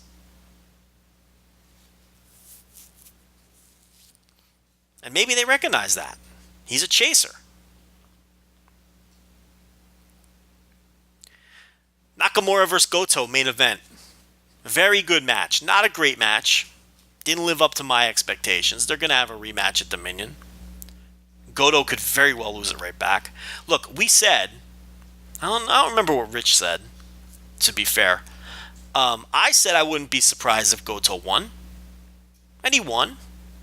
He could lose it right back to Nakamura. Or I could just as easily see him retain it against Nakamura. And maybe Nakamura's on to bigger and better things. My theory is Nakamura goes into Wrestle Kingdom as champion. And maybe that's when Ibushi finally defeats him. Would they have the guts to do Ibushi Nakamura in the Dome and crown Ibushi champion? And would they do it this soon? It seems soon, doesn't it? I mean, eventually Ibushi has got to beat Nakamura. That's the man who has beaten him twice in very high-profile matches. And that's going to be Ibushi's ultimate obstacle to overcome. And when he beats Nakamura, he'll officially be a made man.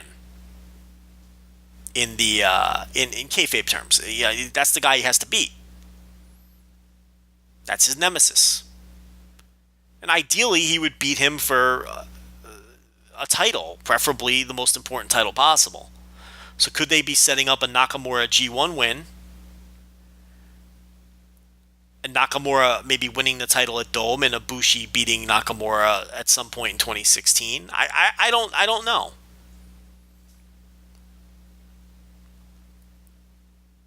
Nakamura might just beat Goto at Dominion and win this title back.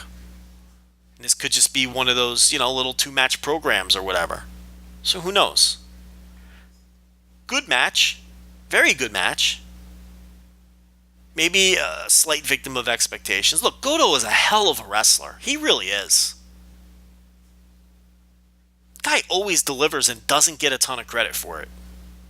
One of the most consistent performers on the planet in a big match scenario. He really is. Under the radar G1 last year. Under the radar year last year. We wrote about that in our book, which you can get on Amazon for the low price of $5. New Japan 2014 yearbook, year in review. There will be a 2015 version. So that was Dontaku. Not a great show. Kind of a place filler, and it sets up Dominion. Which Dominion is pretty much set. So we will quickly go over Dominion. Of course, Osaka Joe Hall, 16,000 seat building, probably won't be set up for 16,000 tickets. From what we understand, the tickets are selling very well. And were selling very well as of 2 weeks ago. So I don't know if they're going to sell it out. We don't know what the setup is, but it's not going to be disappointing like the last time Okada and Styles hooked up in a big building last year where they did a very disappointing in Yokohama Arena. Not going to be the case now. AJ Styles is one of the big five now. A proven draw. I think there's no question about it. A proven draw.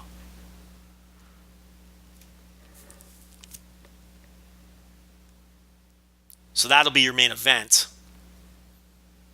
But, unlike when Nakamura headlines these smaller pay-per-views, this Okada-Styles match has plenty of support. You've got Nakamura-Goto, the rematch that we just talked about. Makabe-Ishii, the third match there for the Never title. And you would think Ishii will win that, right? I don't know. You would think so. I hope so.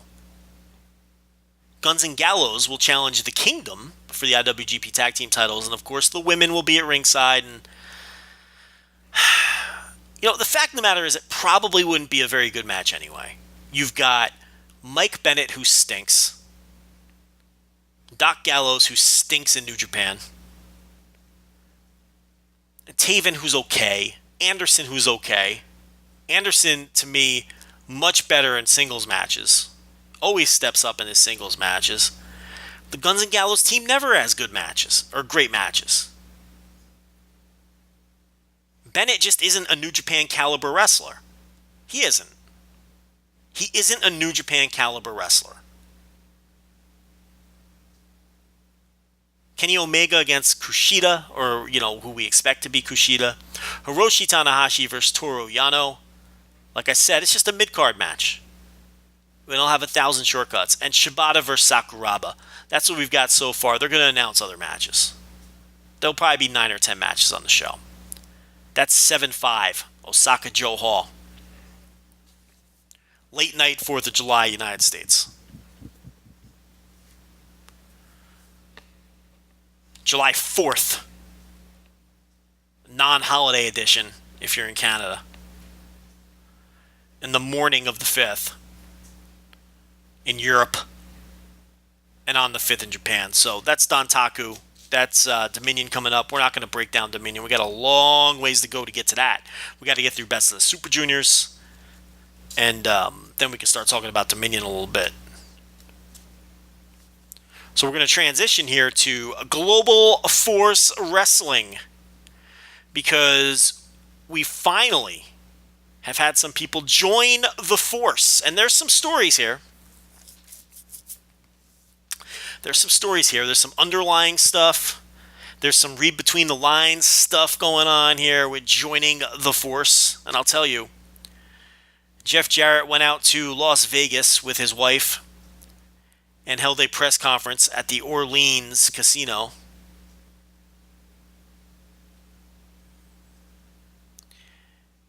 And what a disaster this was. This press conference, quote-unquote press conference with no press there. There was one person at the press conference. One person. One. And that person, sent out 2 or 3 pathetic tweets of the awful projector screen that they had set up announcing their roster, and they ended up announcing 3 people. And the irony there, here's what the press release says. At the end of the press release, about Global Force Wrestling. You ready for this? Global Force Wrestling is a privately owned professional wrestling and entertainment company based in Nashville, Tennessee. Founded in 2014, Global Force Wrestling is changing the wrestling and entertainment industry with an innovative and groundbreaking approach to fan interactivity, storytelling, and overall entertainment to engage audiences across television, digital, and social media platforms. What? They're not on television, nor do they have a television deal. And as for their digital and social media platforms, they didn't even stream this press conference, nor did they live tweet it. They have no digital and social media presence.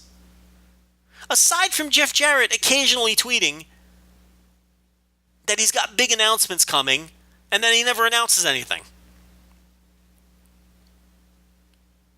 What an embarrassment this was. Groundbreaking approach to fan interactivity. Is interactivity a word?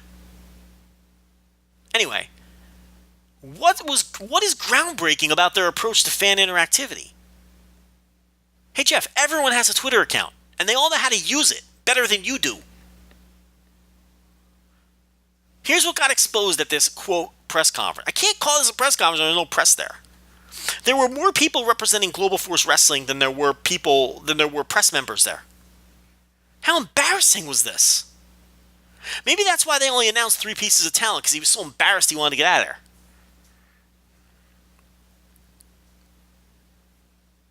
But what is this groundbreaking approach to fan interactivity? What is it? Where? I mean, the website looks like a fucking GeoCities site from 1996. It looks like an Angel Fire site. Storytelling. What storytelling? You don't have a promotion. You haven't run a show. Overall entertainment to engage audiences across television, digital, and social media platforms. They weren't even tweeting during their own press conference, which exposes the fact that Jeff runs the fucking Twitter. Because he couldn't stand at the podium and tweet at the same time. Absolute embarrassing disaster. Couldn't have looked worse. Why he could have done this from his front yard. Why did he go to New Orleans to do this? To embarrass himself. To say you went to New Orleans to do this? He didn't need to have a presser. He could have just sent out a press release with these names. It would have been better just to simply, the way Ring of Honor slow rolled the tweets with the New Japan matches, which had all kinds of buzz. It would have been better just to, sit in his pajamas in Nashville and tweet out the roster members one by one all day long the way Ring of Honor did the matches with New Japan. That would have had more buzz than this quote-unquote press conference. What a joke. I mean, how humiliating to drag someone like Chael Sonnen, who's used to drawing a tremendous amount of pay-per-view buys and being an actual star.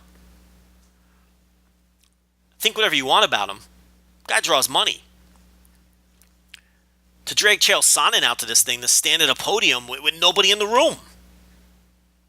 That's humiliating.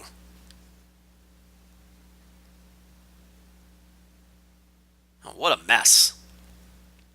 Quote, "We have slowly but steadily been building towards this day," said Jeff Jarrett, GFW founder and CEO. "The feedback I have received in my international travels has been off the charts.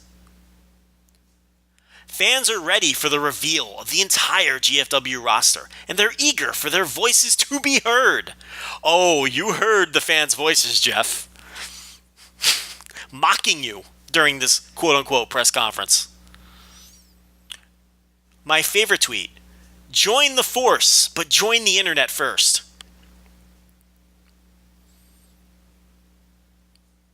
Off the charts feedback he's been receiving in his international travels.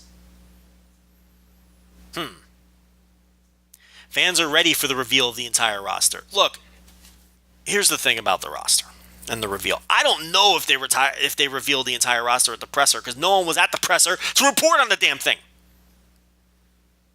We had one Twitter account send out pictures of PJ Black and Davey Boy Smith Jr. and Chael Sonnen. We don't know if they announced did they announce the rest of these people at the press conference? We don't know. You need press at a press conference in order to call it a press conference.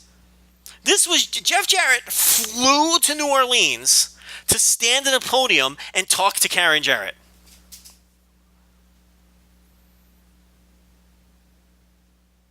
Yeah, humiliating. So they announced PJ Black as their first piece of talent. Good hand, fine wrestler.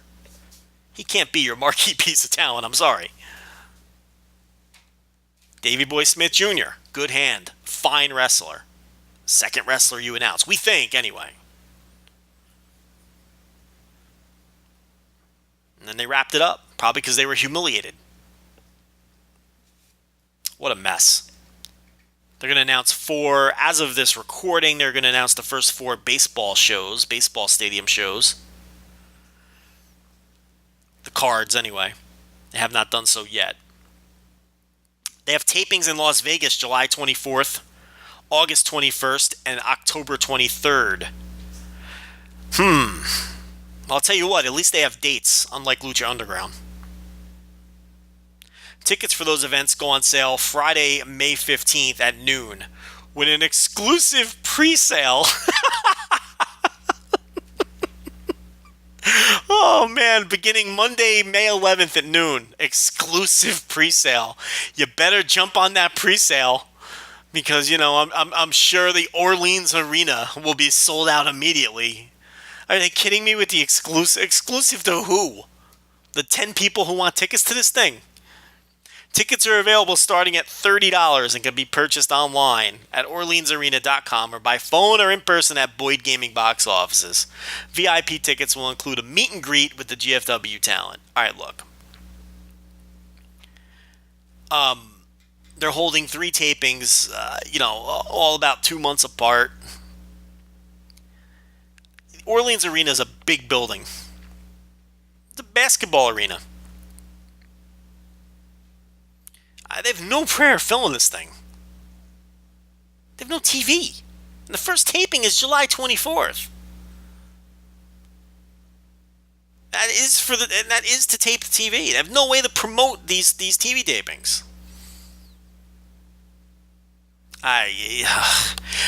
Jarrett really took his time and slow-rolled Global Force, and we all poked fun and had fun with it.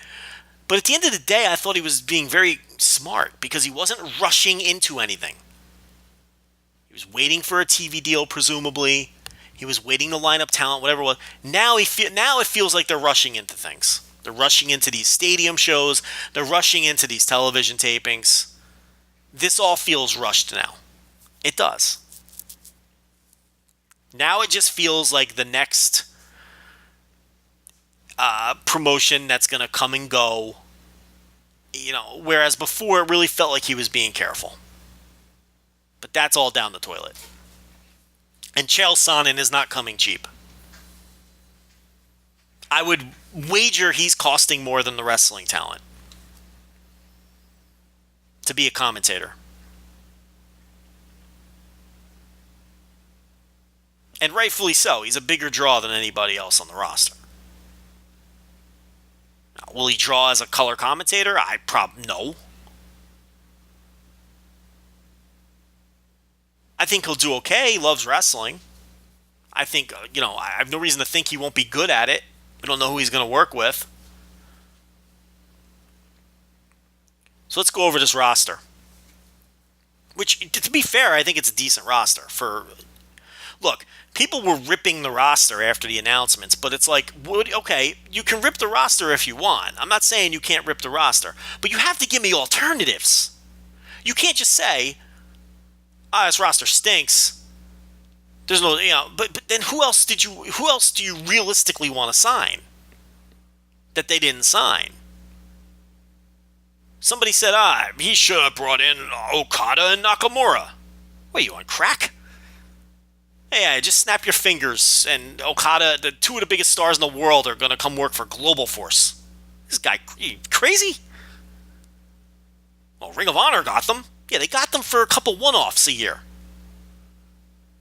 They were announcing a core roster here. Jarrett can't go out there and say, we got, Shinsuke Nakamura's on my roster. Even if he's got him booked for a show or two, he's not going to be a member of this roster. He can't do that. He's announcing his roster, guys that he signed. Well, PJ Black was the first guy they announced.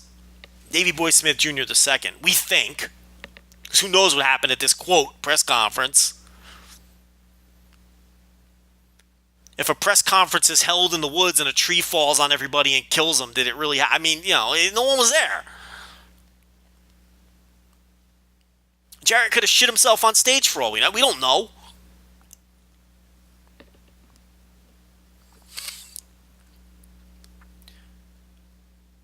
We reported on our Twitter feed that Anderson and Gallows had joined the force. I had gotten a text message, and I debated whether to put that out there, but I decided, fuck it. And I'm glad I did, because we ended up scooping Jarrett, because we announced it a half hour before they did. Every now and then, we got scoops for you guys. We nailed that one. Go check the timestamp. So you've got PJ Black, you've got Davey Boy Smith Jr., you've got Anderson and Gallows. You've got Lance Hoyt. He will be Hoyt here, not Archer. So you've got the Killer Elite Squad. You've got Sonata, recently released by TNA. Chris the Adonis Mordetsky, which of course is Chris Masters, who I like as a professional wrestler, but is maybe the most overrated professional wrestler in the world. I mean, I like him, and but in terms of people way overrate this guy. I mean, you would think that he's Kenta Kobashi the way people talk. Pump the brakes on Chris Masters, okay? He's okay. He's a nice little wrestler. Let's relax on the Chris Masters. I mean, jeez. And I like Chris Masters. Never has a guy gotten more mileage out of one match than Chris Masters. And I like the guy. But come on. People who like Chris Masters really, really like Chris Masters. I mean,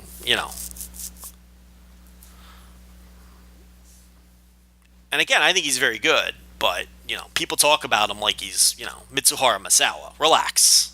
It's Chris Masters. Lady Tapa, who I think has a tremendous look and tremendous potential. Very green the last time I saw her, but TNA, just another person they dropped the ball on. Thea Trinidad. So Lady Tapa and Thea Trinidad were the two ladies they announced. And Moose, which was intriguing because that turned out to be presumably the piece of talent that Jarrett, stole from under the rug from WWE. This Moose, let me tell you something about Moose. He's a crafty guy. He moonwalked right out of WWN Live and into Ring of Honor. And now he's moonwalking right out of Ring of Honor into Global Force. And what we keep learning about Moose is he never signs contracts. Because as you know, WWN Live, they'll let you out of your deal to go to WWE. They don't let you out of your deal to go to Ring of Honor. That's their direct competition. But he never had a deal with WWN Live, and he left for Ring of Honor. And now it turns out he has a deal with Ring of Honor, but he has one of those non-exclusive deals, and it's coming up soon. So despite the monster push, he wasn't someone who had an exclusive deal with Ring of Honor. He's free to work Global Force house shows while under that deal. He just can't work TV. But that deal's coming up. So he's presumably joining the Force full-time at that point. Don't have that confirmed. Seems to be the presumption. Now, Quinn Ojanaka, who is Moose, former NFL player, terrible offensive lineman. Believe me, I sat through those Rams games. He stinks. That's why he's not in the NFL anymore. But rapidly improving as a pro wrestler. The point here is, here's a guy who knows a little something about leverage and negotiation because he was a professional athlete. So he's clearly a very smart guy. He doesn't flippantly stick his name on pieces of paper like a lot of wrestlers do, because he has a real sports background. Played in the NFL for 5 or 6 years. Went through a couple of contracts. So he knows what he's doing. And when you look at that roster, they have a lot of solid workers. Masters, Killer Elite Squad, PJ Black, Sonata. Everybody on that roster is a solid worker. Work rate won't be the issue with the Force. The issue with the Force is who's going to be the star. The answer is Moose. These other guys are roster filler. I don't mean that it sounds negative, but it's not. It's very good roster filler. But PJ Black cannot be your top star. Lance Hoyt cannot be your top star. Sonata cannot be your top star. These guys are what they are, which are tremendous, workers for the middle of the card. Killer Elite Squad is one of the top tag teams in the world. Carl Anderson's a guy who hasn't really gotten a shot in the United States. Very charismatic. Gallows has kind of been dead weight, but he just hasn't really fit in New Japan. Masters, for whatever reason, has basically spent most of his time in Europe. He don't even get booked in the United States. Which you would think for a guy who's Kenta Kobashi level worker would get booked a little more, but, I don't know.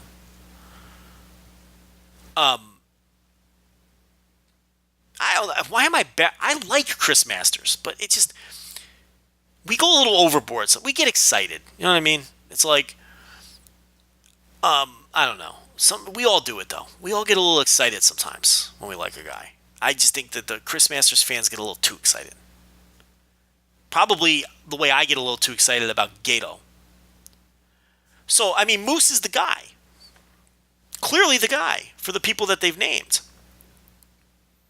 Now, I've gotten messages from various people about other names that are presumably in the bag. I've seen about a half a dozen more names, and Jarrett has hinted that he's going to name some more names. And I know you guys are going to get mad at me, and I hate when people do this, but I can't tell you the names. I'm sworn to secrecy. But I've seen some names, and of those names, 2 of the names are, again, solid guys that are going to have good matches. And one of those guys is another guy who really is going to get his first break potentially, if this thing even takes off in a national promotion, and he deserves it. There's one name I saw that is a guy who's just, I think, garbage, and would be, from all of the names announced and the names that I've heard whispered in my ear, easily the worst worker and least valuable person that they've signed. And this is a former WWE wrestler. Like main roster WWE wrestler. He stinks. And then there's, a couple more guys that they signed who I think they can potentially build around. Allegedly signed. Who I think that they can build around. So there's some reinforcements coming to varying levels of reinforcement, so to speak. But the press conference was an absolute disaster, and they're really biting off more than they can chew. Now it's Vegas; they can give tickets away. But what happens if you give tickets away is a lot of those people won't show up, and the people that do show up will either, they're not going to be wrestling fans, and they're not going to be hot crowds. You could always fix that in post-production, but that's going to come off badly. It's just, this whole thing is a recipe for disaster. Tickets starting at $30? I mean, geez, what does ringside cost? $30 to sit up in the nosebleeds? To watch Lady Tapa? I mean, come on. I mean, no disrespect to these guys but I mean...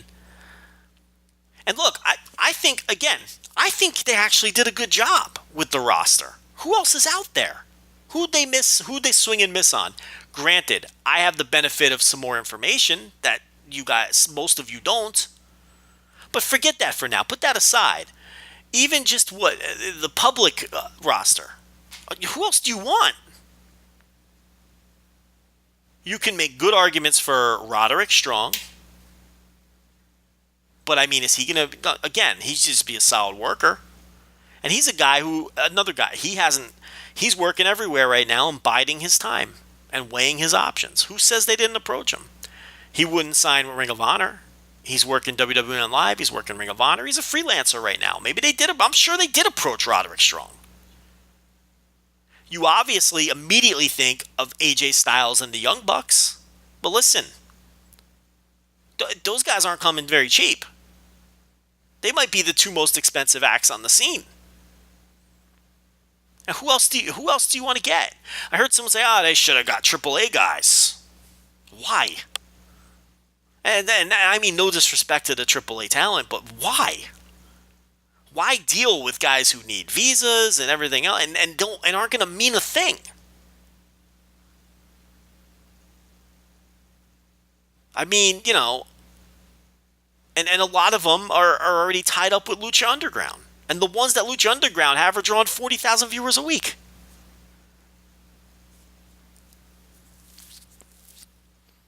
I mean, if you want to build a Fire Pro promotion for, that's fine. You're playing a fantasy game. But this is a real promotion they're building. They did an alright job here. I mean, who else is out there for them to sign that doesn't have their name on paper right now? You want AR Fox? Okay. I mean, if you stick AR Fox in that join the force picture with these other 11 people, or what, I mean, is that going to make a whole huge difference? And who says they can't sign him down the line? And AR Fox has a real bad reputation right now. People aren't happy with the way he left Gabe. We saw Bob Ryder from TNA comment on that. It's got a little heat on him right now. And look, I'm sure Jarrett approached all of these people. Some of them are going to hold out. Some of them probably think this thing will fail. Some are waiting for that WWE call. Some are just biding their time. I don't think they did a bad job at all with the roster. This was pretty much what I expected. Who else is out there? You're not going to sign The Rock. I mean, what do you want? And I don't begrudge any of this talent for signing. It's a good move for a lot of these guys. Look at a team like Killer Elite Squad. They've been waiting around to get booked in the United States, and it just, TNA isn't calling them. Ring of Honor called them for one shot. I mean, fuck it, and why not? Look at Sonata. Why great spot for him. Masters, I mean, he doesn't have to fucking work in the United States a little bit now instead of flying off to Europe all the time. PJ Black, who clearly does not want to work a full indie schedule. He's only taken about 5 bookings since he walked out of WWE. This is perfect for him. They tape TV once every 2 months, and they're going to run, 5 to 8 of these baseball stadium shows. He seems like he enjoys a lax schedule, and he probably got a nice little deal. Moose is the interesting one. By all accounts, he, eventually could have gone WWE. And what I'm interested in is if he'll sign a full-fledged deal with the Force, if he'll truly join it, because he hasn't shown any motivation to do that with the other promotions as he's moved up the ladder in his career. And he's moving up quickly, and he's improving quickly. And clearly, based on the public names, and even the ones that I've heard whispered to me, he's the guy they need to build around. Clearly needs to be the guy they build around.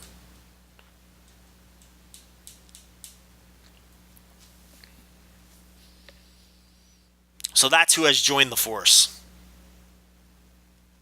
What a joke that was, huh? Absolute joke.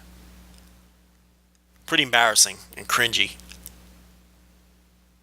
Now, from a straight wrestling perspective, I think the shows can be good.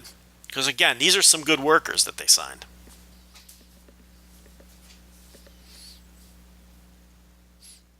I can get into some PJ Black Sonata matches. Why not?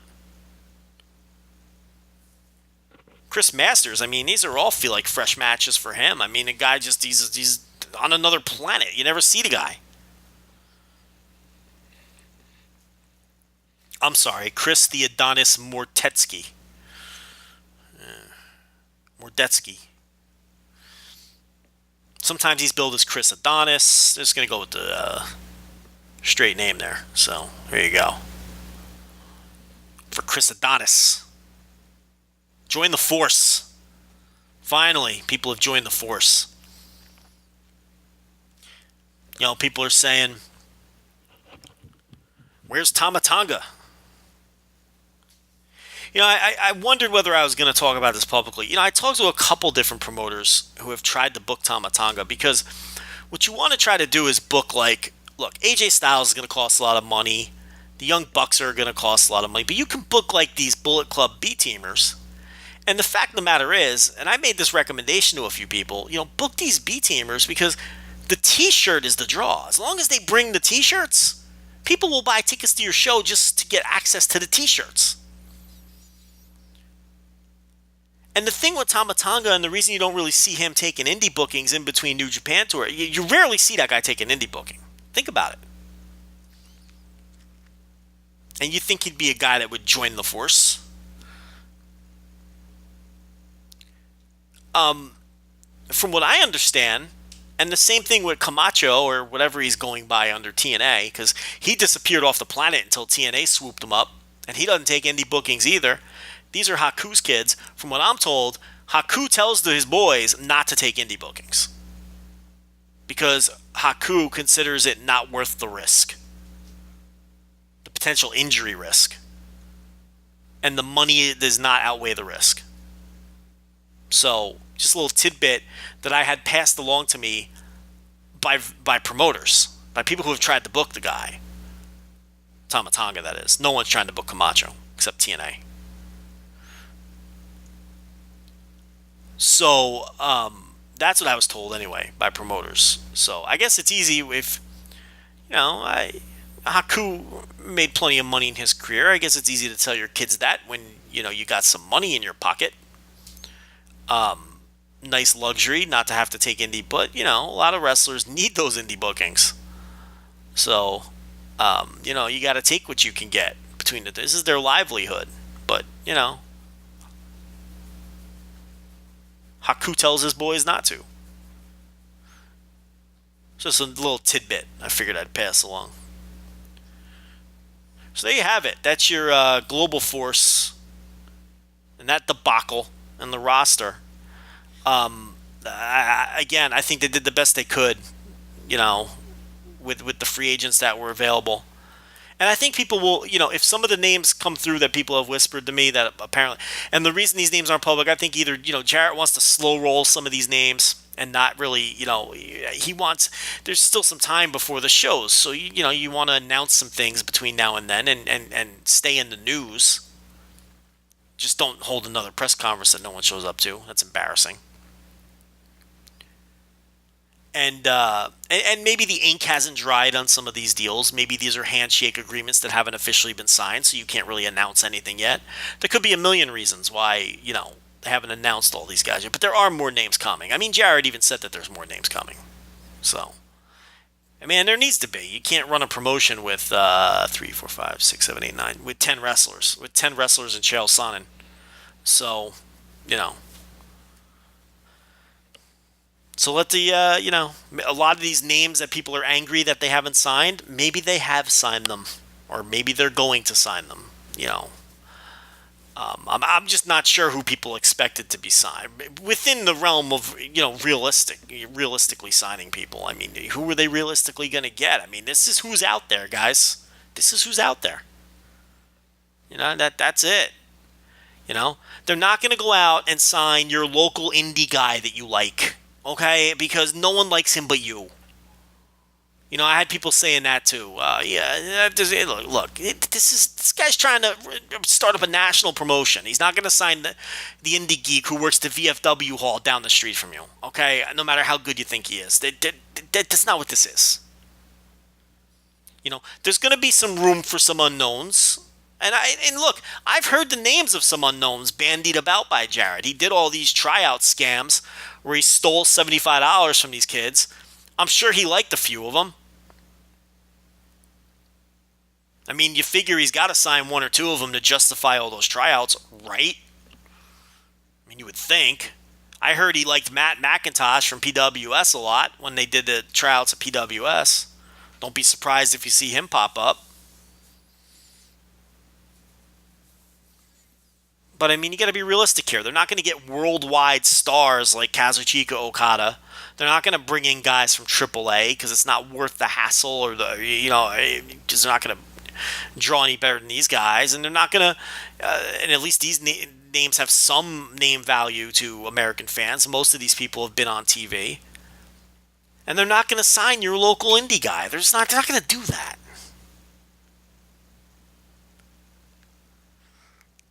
So realistically, who did you expect? This is exactly what I expected, honestly.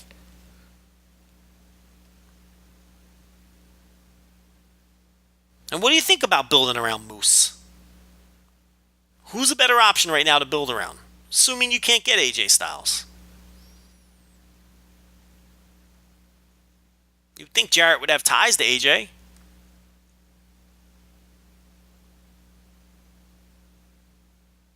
But you never know. That price tag has never been higher for AJ. And who can blame him?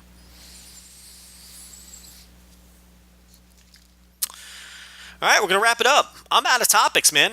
I told you I wasn't doing 4 hours. Can't do 4 hours on your own. You just can't. So look for Rich in a couple of days. He's going to do his half of the... You know what we're doing here? We're doing the New Japan gimmick. This is like the new beginning and destruction of Voice of Wrestling podcast. We're splitting them in two. We're trying to draw two houses here. We've got Destruction in Kobe and Destruction in wherever the other city is they run Destruction. You got New Beginning in Sendai and New Beginning in Osaka. So that's kind of what we're doing here. Rich is still scrambling as of this recording to find a partner. I know he reached out to Chris Regal of the TNA Asylum and was politely turned down. That would have been something. I would have found a way to get on that one. Started off as a joke, but then, he asked them, and then Regal did Regal unblocked us, politely declined, and then proceeded to block us again. So... Regal didn't just give us the straight blow off, at least. So I don't know who Rich is going to work with. Maybe it'll be a Rob McCarran appearance. Bix was lobbying to come on. We even had Real Hero, the uploader of the Puro drops, lobbying to get on and make his Voice of Wrestling pod. Who knows? It could be virtually anyone. Maybe it'll be a wrestler. Maybe it'll be someone from a competing website. Who knows? Maybe Sheet Sandwich will have the scoop tomorrow on who Rich is bringing in to help him out on the pie. Or maybe Rich will go alone. Maybe he'll show some guts and go alone. Who knows? Can't be any worse than what I just gave you guys, right? All right, so we're going to wrap it up. Visit the site. Check out the new Smackdown review that we have up. You can check out, we have a new, if you haven't heard the new Shake Them Ropes, you should probably give that a listen. Rob McCarran and the Shake Them Ropes team doing a tremendous job with that show each and every week. We've got a Global Tag League final review by Kevin Wilson on the front page. The Lucha Underground May 6th episode reviewed by Lawrence O'Brien. He does a tremendous job with the Lucha Underground reviews. Of course, Rue Gunn with her Smackdown review. I can't recommend that enough. I really think she did a great job. So there's a lot to sink your teeth into on the site. Of course, visit the forums, where I truly believe we have the best international forum when it comes to international wrestling talk on the entire internet, particularly when it comes to Puro, and particularly when it comes to groups such as Dragon Gate, Big Japan, some of the non-New Japan groups. There's great talk on our forums when it comes to that. And you can talk with all of us. All of the Voices of Wrestling hot shots are on the forums constantly, whether it's myself or Rich or Rob McCarran, the mysterious Larry. We're all there, and we all post all the time. And it's one of the very few forums where you can post with famous internet troll Rovert, who makes the occasional appearance on our forums as well. So it's one of the few places you can find him other than Twitter posting about wrestling. And, so visit the forums, check out our articles, and we will catch you again next time on the Voices of Wrestling podcast.